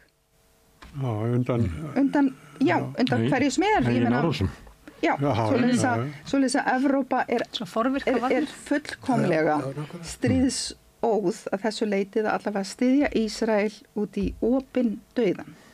Svoleiðis að þetta er bara áhugavert til vitið svona þegar vondikallinn er að segja eitthvað. Þetta er bara vandamálið í Bandaríkjunum, Bandaríkjamenn hafa verið heilaþvegnir af síónisma. Þú getur bara gleymt því að ná einhverjum pólitískum völdum í Bandaríkjunum ef þú ætlar að tala gegn síónisma. Já, það er alveg hárrétt. Og það er stóra vandamál. Já, það er það, sannarlega.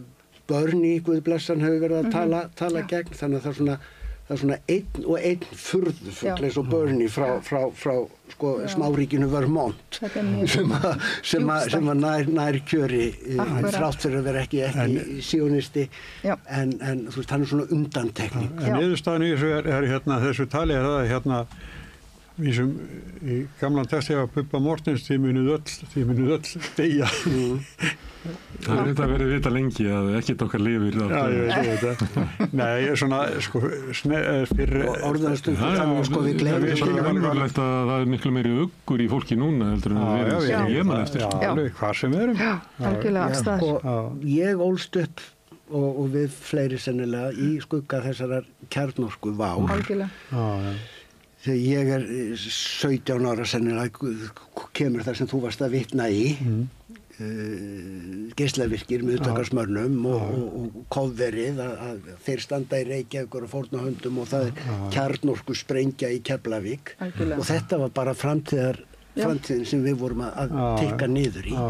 Þannig að ég held að við séum ekki að ala börnin okkar upp við sömu skelfingu og ég var alin upp við gagvart þessu. Kjarnorkuváin á einhverjum ástöðum læstegstar hefur ekkert minkað, en hún bara ekki svo ofurlega á baugi. Í staðinn erum við að ala börnin okkar í svona kvíða gagvart hnattrænni hlýnun og aukinni ólgu í heimsmálum, stríðum og eitthvað svona. Það ekki stóra bomban sem kemur skyndilega og allt ónýtt sem að ungt fólk í kvíða. En til þess loftslagskvíði bara mjög raunverulega fyrirbæri hjá ungu fólki í dag. Svona meira hægfara. Og ég veit ekki hvort verra að búa við skelfingu stíkna smám saman við stóra svarið. Samt erum við kannski nær kjarnorkustríði núna heldur var að þeim ára. Já, nákvæmlega. Það er þessari viku. Rússland kjarnorkuveldi, Ísrael kjarnorkuveldi, það voru átökja í Pakistan og Indlandi. Seglu til að viðhalda þessari skelfingu, þannig að við fann að lifa með henni og hún hefur fjarað út og svo kemur eitthvað annað upp sem svona Þetta svo víða í heiminum, sko. Það nú það sem Hér alltaf þetta. Það sól hérna sunnanlands og við verum að hleypa gestum okkar út í sólina. Já. Guðrún Margrét, Halla og Davíð Þór. Takk ykkur fyrir að vera með okkur hérna. Takk fyrir. Og svo verðum við hérna Tossabekkurinn eftir. Sitjum eftir. Hjálpið okkur að byggja upp dreifikerfi samstöðvarinnar með því að læka síður samstöðvarinnar á YouTube og Facebook. Samlokubrauð, maltbrauð, tjekknestbrauð, súrdeigsbrauð, brauð ársins, Bernhöfts Bakari, íslenskt handverk síðan 1834.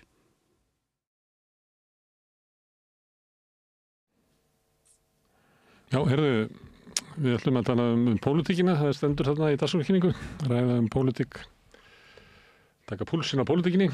Pólitíkin náttúrulega svolítið í pásu út af þessu málþófi. Já, það það.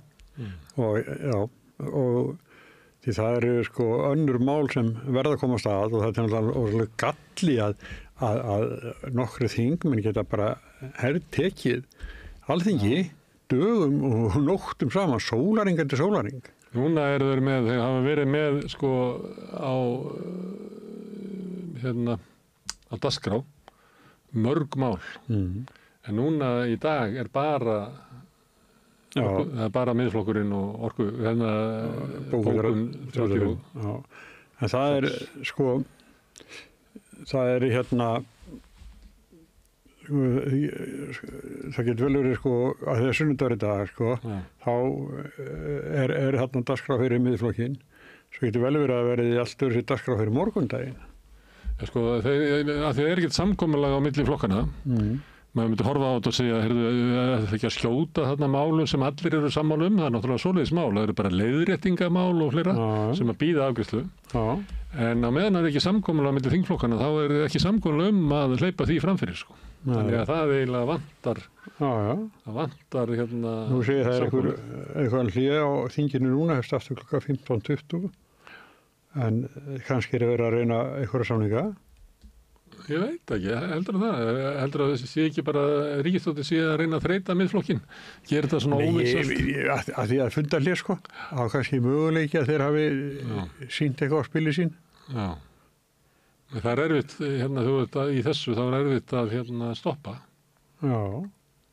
Já, þau náttúrulega, sko, það ekki, þau get ekki sagt, nei, við getum ekki sami núna því við eigum eftir að koma ykkur að, það eru búin að tala í 45 ræður hver þingmaður. Það líka erfitt að segja, við töluðum í 45 ræður hvert okkar og töfðum þetta í 4 daga, en við komumst bara ekki lengra með það, þannig að við hleypum svo bara í gegn. Það geta heldur ekki gert það, sko. Nei, það kemur eitthvað kaups, og þá kemur samningar eitthvað.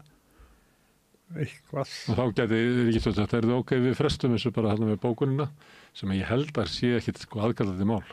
Nei. En við hleypum veiðigjöldunum í gegn. Ég held að það verður ekki heldur.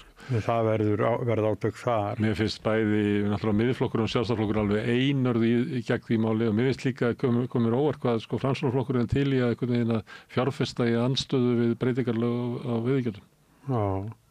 Þannig það líka alltaf þannig í svona einhverjum deilum eða eitthvað, þá fólk að sko svona investera eins og sagt eða festa sig í því að það erfið þurfa að bakka út úr þessu og segja hérna, já, við bara handmæltum þessu og við getum ekki gert meira og það svo erfitt. Já, ég alveg vissum það að í veiðigjaldamálinu þá eru stjórnarandstæðingar undir miklu álægi frá svokölluðum hagaðilum. Eins og byrja að kalla núna. Hagliðum eða hagaðilum. Hagaðilar, já. Já, ég held að sko það fólk SFS. Það hérna lemur á þeim alveg endalaust. Já. Sjáum hvernig þeir eru farin að breyta taktík, eru búin að henda út hérna exit-auglýsingunum og nú kemur bara formaðurinn með langa ræðu. Já. Hvað kosti þessar auglýsingar? Þetta í Hafnarfirði, þetta tekið. Þetta svo langt, sko. Þetta svona allrast þessi fyrirtækin kasta í einan svona auglýsingu á gamláskuld, svona langa. En þetta bara SFS með svona einhverjum einasta auglýsingatíma. Nema hér.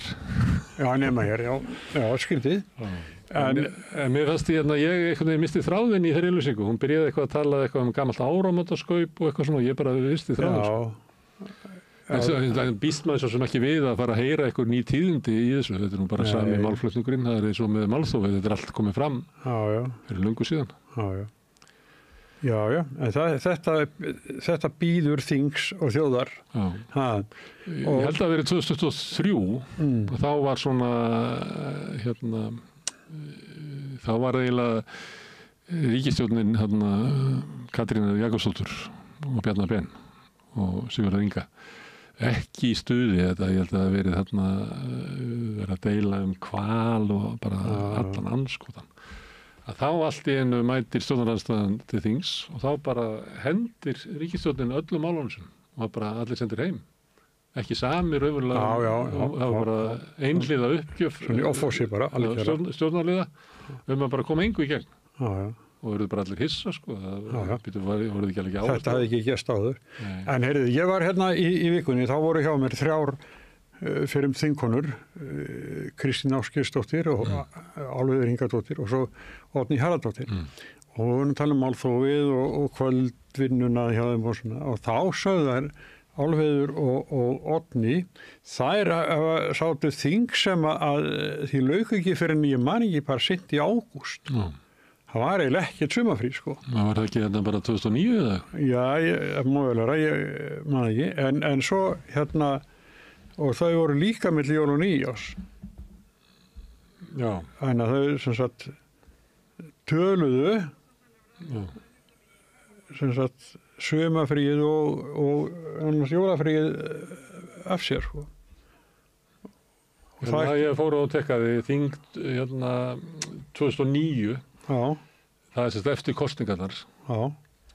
Það síðasti fundur þar er 28. ágúst. Og svo ég get tekkað á öðru. Og fyrsti fundur var 1. október. Þannig að þeir fóru í smá frí í haustið. Einhver frí í september. Já. Þannig að það er allt til í þessu. Svo voru það líka þar á milli jól og nýjárs sögðu þær. Það verið fundið þá. Já, 23. þá var fundur á Þorláksmessu, svo var aftur fundur 28., 29. og 30. milli jól og nýjárs. Þannig að árið 2009. Var Steingrímur J þá þingforseti? Þetta var náttúrulega allt í steik, þetta er eftir stjórnum. Hann var ekki þingforseti þá. Nei, hann var fjármálaráðherra og atvinnumálaráðherra og eitthvað meira held ég. Á kjörðumilinu. Já, þetta fyrst, sko, þá var hann þetta allt saman. Svo gaf hann þetta eitthvað aðeins frá sér þegar álið, en hann var rosa valdamikill. Var hann svona Íslands ráðherra. Já, þess vegna hætti menn oft til þess að segja, sko, ríkisstjórn Jóhönnu og Steingríms. Því að Steingrímur var náttúrulega ótrúlega valdamikill í þessari ríkisstjórn. Og svona ígildi forsætisráð, við varum með meiri völd heldur í forsætisráð. Þá var ég náttúrulega með Sprengisand á bylginni og Jóhanna kom bara einu sinni til mín, en Steingrímur kom nokkuð oft. Hann var svona talsmaður ríkisstjórnarinnar, frekar heldur Jóhanna. Já. Jóhanna var ekki svona hennar forte eins og sagt að fara í svona spjall eða umræður. Þess var alltaf með skrifaða ræður. Ég held að bara alltaf, ég held ekki að fullir það. Nefnum kannski óundubúnum fyrirspurnum. En svona, hún var ekki það sem var rétt að segja Steingrim að vera svona kjaftaskur. Og eins og margir af þessu pólitísku voru. Hún var það aldrei, sko. Nei. Hún svona naut sín aldrei svona í því formi, sko. Nei. Steingrimur, hann var aftur svona stríðsmaður. En talandi þetta með að þau séu að vinna eða ekki vinna, þá finnst mér skrítin þessi tótt sem oftir í kannski svona í sjónvarpsfréttunum, bæði á hérna Stöð 2 sem heitir nú Sýn og hérna Rúf, það sem hefur verið að tala svona, nú eru bara þingfundi fram á nótt og svona. Ég held að sko mikill meirihluti þjóðarinnar vorkinu þessu fólki ekki neitt, sko. Nei. Og þau séu að vinna helgar og svona, sko, þau eru að vinna í dag, við erum að vinna alltaf svona dag. Já. En það er samt frétt, sko, ef það eru næturfundir og annað, sko, það er ekki að vera fyrsta frétt, en það er frétt samt, sko, að þingi sé að störfum að nóttu til og hvað er þetta kosti? Til dæmis þá þarf að vera starfsfólk næturlangt og þetta kostar bíla talsverða peninga. Þetta málþóf, það er örugglega að reikna þetta í fjár. Þetta sé kosti eitthvað svona, ég myndi gíska á svona 25 milljónir. Já, þetta er náttúrulega, allir á yfirvinnu bara. Já, það er mötuneyt og það er þetta og hitt og svona. Svo er stundum með sko hætt kannski klukkan hætt klukkan 2:30 nóttina og svo er nefndarfundir klukkan 9 og þá nærði ekki lögbundnu hvíld og ef það gerist að það átt að vera á tvöföldum launum daginn eftir, það ánættur ekki við þingmennina, þeir eru bara á föstu launum, þeir eru ekki á yfirvinnu og eftirvinnu, en það á við starfsfólki, sko. Já, vantilega. En ég hugsa ekki sér vöktun eða alltaf. Já, þetta er hérna forvitnileg spurning. Herðu, ég tengist ekki í pólitíkinni, ég nefndi misti og vart út með Stöð 2. Já. Hefur eitthvað skoðanir á því? Nei, sjálfur sér ekki, sko. Það skiptir nokkru máli hvað þetta heitir. Nei, mér kom í óvart að þarna voru eiginlega enga, þetta var bara svona útlitsbreyting. Já, það var ekkert annað. Einhver svona tilkynning það að efni fyrirverandi Stöðvar 2 yrði ekki dreift í gegnum dreifikerfi Símans sem er ábyggilega tilhneiging fjarskiptafyrirtækisins að nota fjölmiðlana sem markaðstæki. Þannig ef þú vilt horfa á fyrirverandi Stöð 2 og Sýn, þá verður þú bara að kaupa fjarskiptinu okkur. Ég held að Vodafone, sem heitir núna Sýn, og það er náttúrulega eitt í þessu, það hefur kostað eitthvað að vera með samningin við Vodafone og fá að nota vörumerkið. Þó að Vodafone í heiminum er náttúrulega ekkert spennandi vörumerki eins og var kannski fyrir aldamót. En já, það var tilningin svo að það var dómur eða úrskurður samkeppnisstofnunar að með enska boltan að Síminn varð einhvern veginn að selja Vodafone þá enska boltan í einhver svona heilsölu verði. Þú máttir ekki nota fjölmiðlaefni til þess að þröngva fólki til þess að stunda fjarskipti. Mér finnst þetta að vera undirbúningur á því að ætla að láta á það að reyna. Og ég veit það ekki. Það er ömulegt fyrir fjölmiðlana að vera undir hælnum á fjarskiptafyrirtæki. En að sé þannig að við getum ekki hort á enska boltan í vetur nema að við séum hjá Vodafone eða Sýn. Ég held að það sé markmiðið, sko. Og það er að þrönga okkur til að skipta. Já.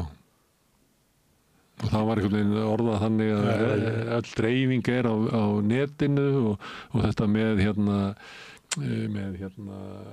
afruglara eða hvað það heitir sem að þú ert með eitthvað svona box frá símanum og það sé eiginlega búið og þar með er að segja það ef þú ætlar að ná í enska boltan þá getur þú bara að fara á vefinn og þóttu setja á símanum þá getur þú gert það en svona hægt og bítandi væri hægt að lokka þið til viðskipta.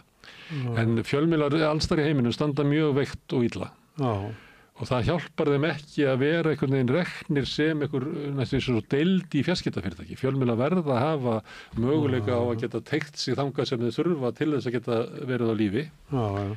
Ég man að þegar við vorum að byrja á Fréttablaðinu þá var það fyrsta árið í eigu DFF og Sveinn hafði þá svona þann draum og Eyjólfur rak þá stefnu að Fréttablaðið mætti ekki fara í samkeppni við DFF í smáauglýsingum og svo var eitthvað líka hugmyndur að við myndum láta sko fasteignaauglýsingarnar vera gagnvart mokkanum.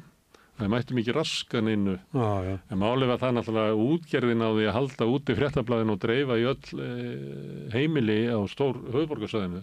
Það er bara svo mikið að þú ætlar að láta þetta ganga. Það verður að teygja því í smáauglýsingar og verður að teygja því í fasteignaauglýsingar og verður að teygja því í atvinnuauglýsingar sem á þessum árum voru kannski svona 40-45% af auglýsingamarkaðnum voru svona classifieds eða smáauglýsingar eins og atvinnuauglýsingar og fasteignaauglýsingar eru raunverulega smáauglýsingar. Þannig það var eiginlega engin leið á að Fréttablaðið geti lifað ef það neitaði sér aðkomu að slíku og það held ég er sama við alla þessa fjölmiðla sem er undir hjá sín að þeir verða að fá bara að leita allra leiða til að lifa ef þeir eiga bara að leita einhverja leiða sem að þjónar sko fjarskiptafyrirtæki sem á þá held ég að bara muni hægt og bítandi minnka slagkraftið sinn og hverfa. Já, það er þegar að DFF sko hægt að koma út og þar voru svona opinberu auglýsingarnar eins og sýslumaður og það var reynt að fá yfir á Fréttablaðið það fór bara orðalaust upp í moka. Það var svona samkomlag, ég skoða þetta ekki svo langt síðan, ég man ekki okkur ég var eitthvað að pæla í þessu þá fletti ég umfjöllunum flokksblöðin, ég held að verið svona 90-91 eitthvað umfjöllunum þetta og þá var stuðningur við fjölmiðla með því að ríki keypti held ég 150 áskriftir af öllum dagblöðum og svo þegar Tryggingastofnun þá auglýstar í öllum og ég var að reyna að slá á upphæðina að þá er þetta svona svipuð upphæð og er í dag notuð í fjölmiðlastyrkin þannig að þetta er og þá var sem að var gamla kerfið ekki bara betra að því að sömuleyti er skekkja í þessum fjölmiðlastyrk að því að þeir sem eru stórir fá meira en þarna var eiginlega hugmyndin að sko stuðningur ríkisins færi jafnt til allra. Alþýðublað fékk þetta einu sinni ári. Fékk hvað? Þessar opinberu auglýsingar frá sýslumanni, held ég að verið. Einu sinni ári?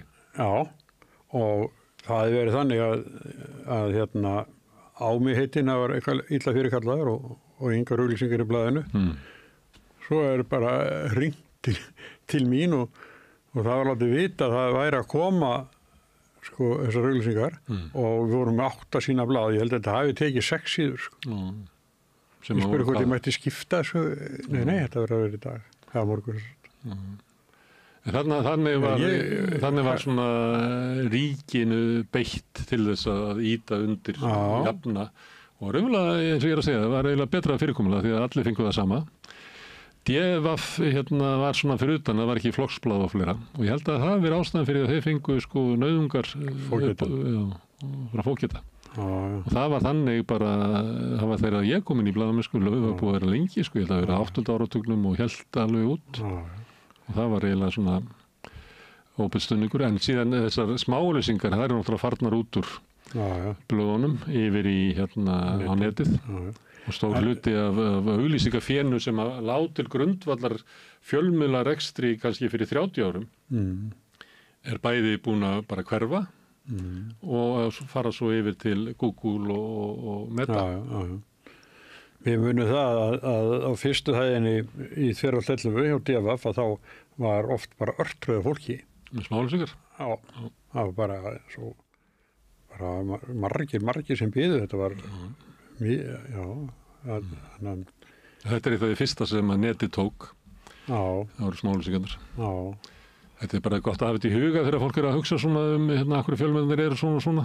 Það er náttúrulega, þeir hafa mist svo gríðarlega mikið frá sér sko. Þannig að ef þetta bera þá saman við kannski fjölmiðlarnir voru 1990, þá er bara, það vantar kannski svona 15-20 milljarða inni í miðað við sko stærð samfélagsins vantar inn í púljuna og það ekki fengið með því sem sífellt að töðum hér að með því að taka RÚV á auglýsingamarkaði. Það mun ekki færa fé yfir til Sjónvarps Símans eða Stöð 2 eða hvað þetta Sýnar eða hvað þetta heitir sem að moggin með. Líklegast að stór hluti af því fé myndi renna bara til Facebook og félaga. Herðu, þetta var nú fjölmiðla. Það er að fara út í sólina heldur í gestinir okkar. Já, herðu, við segjum þetta þá bara gott í dag. Takk fyrir okkur. Takk fyrir samveruna og ég þakka öllu gestunum sem hingað komið og Laufey Nýndal Ólafsdóttur sem hefur tekið upp og sendt út en mest þakka ykkur sem hafi verið heima eða í bílnum eða út í móa kannski að hlusta og horfa. Þið breytið þessu samtali okkar í fjölmiðlun og þið hafi líka byggt upp dreifikerfið eins og ég bendist stundum á að með því að segja vinum og vandamönnum frá efni sem ykkur líkar hérna á samstöðunni að þá verður dreifikerfið til, það er bara byggst upp á góðri afsvörn. Það má finna efnið okkar á Facebook og YouTube og öllum hlaðarsötum undir nafni samstöðurinnar, líka einstakra þátta í hlaðvarpinu. Við erum í útvarpinu 89,1 á stóru höfuðborgarsvæðinu sem er næst alveg á sunnanvert Snæfellsnes langt upp í Borgarfjörð, upp á litlu kaffistofu og út á Reykjanestá. Það má líka sækja þær útsendingar á netið, á spilara.is, hann er á netinu spilara.is, en það má líka hlaða spilarann niður í síman og hlusta á samstöðunum allar íslenskar útvarpsstöðvar hvað sem er í heiminum. Við erum komin í sjónvarpið til þeirra sem er svo heppin að skipta við Síman fjarskiptafyrirtæki. Það eru númer 5 á fjarstýringunni. Það er eitthvað helmingur landsmanna sem eru hjá Símanum. Kannski ef til vill munu önnur fjarskiptafyrirtæki, til dæmis Sín, sjá sér hagið því að bjóða sínum viðskiptavinum líka upp á efni frá samstöðunni sem er 24 tíma sólring, 7 daga í vikunnar, allan ársins hring, samfélagsumræða í Sonum Egils, Rauðaborðu og öðru þáttum samstöðunar. Það sem að knýr samstöðun áfram er sá hluti áhorfenda og áheyrenda sem hefur gerst áskrifundur. Það er fólk sem að telur að samstöð sé mikilvægur þáttur í lýðræðslegu samfélagi og vill leggja stöðinni lið. Það kostar, grunnáskriftinn er 2.750 krónur og þú getur skráðið fyrir hana með því að fara inn á samstöðum.is, það er knappur sem ástendur áskrift, þú mátt borga meira þú vilt og því sem að kjósið getur látið áskriftin að renna sem félagsgjöldin í alþýðufélagið og það er einmitt alþýðufélagið sem á og rekur samstöðuna. En þetta er orðið nóg í bili, við verðum hérna næst annað kvöld klukkan 8, þá verður Rauðaborðið en ég óskugur bara góðra helgar þar sem eftir að venni. Takk fyrir í dag.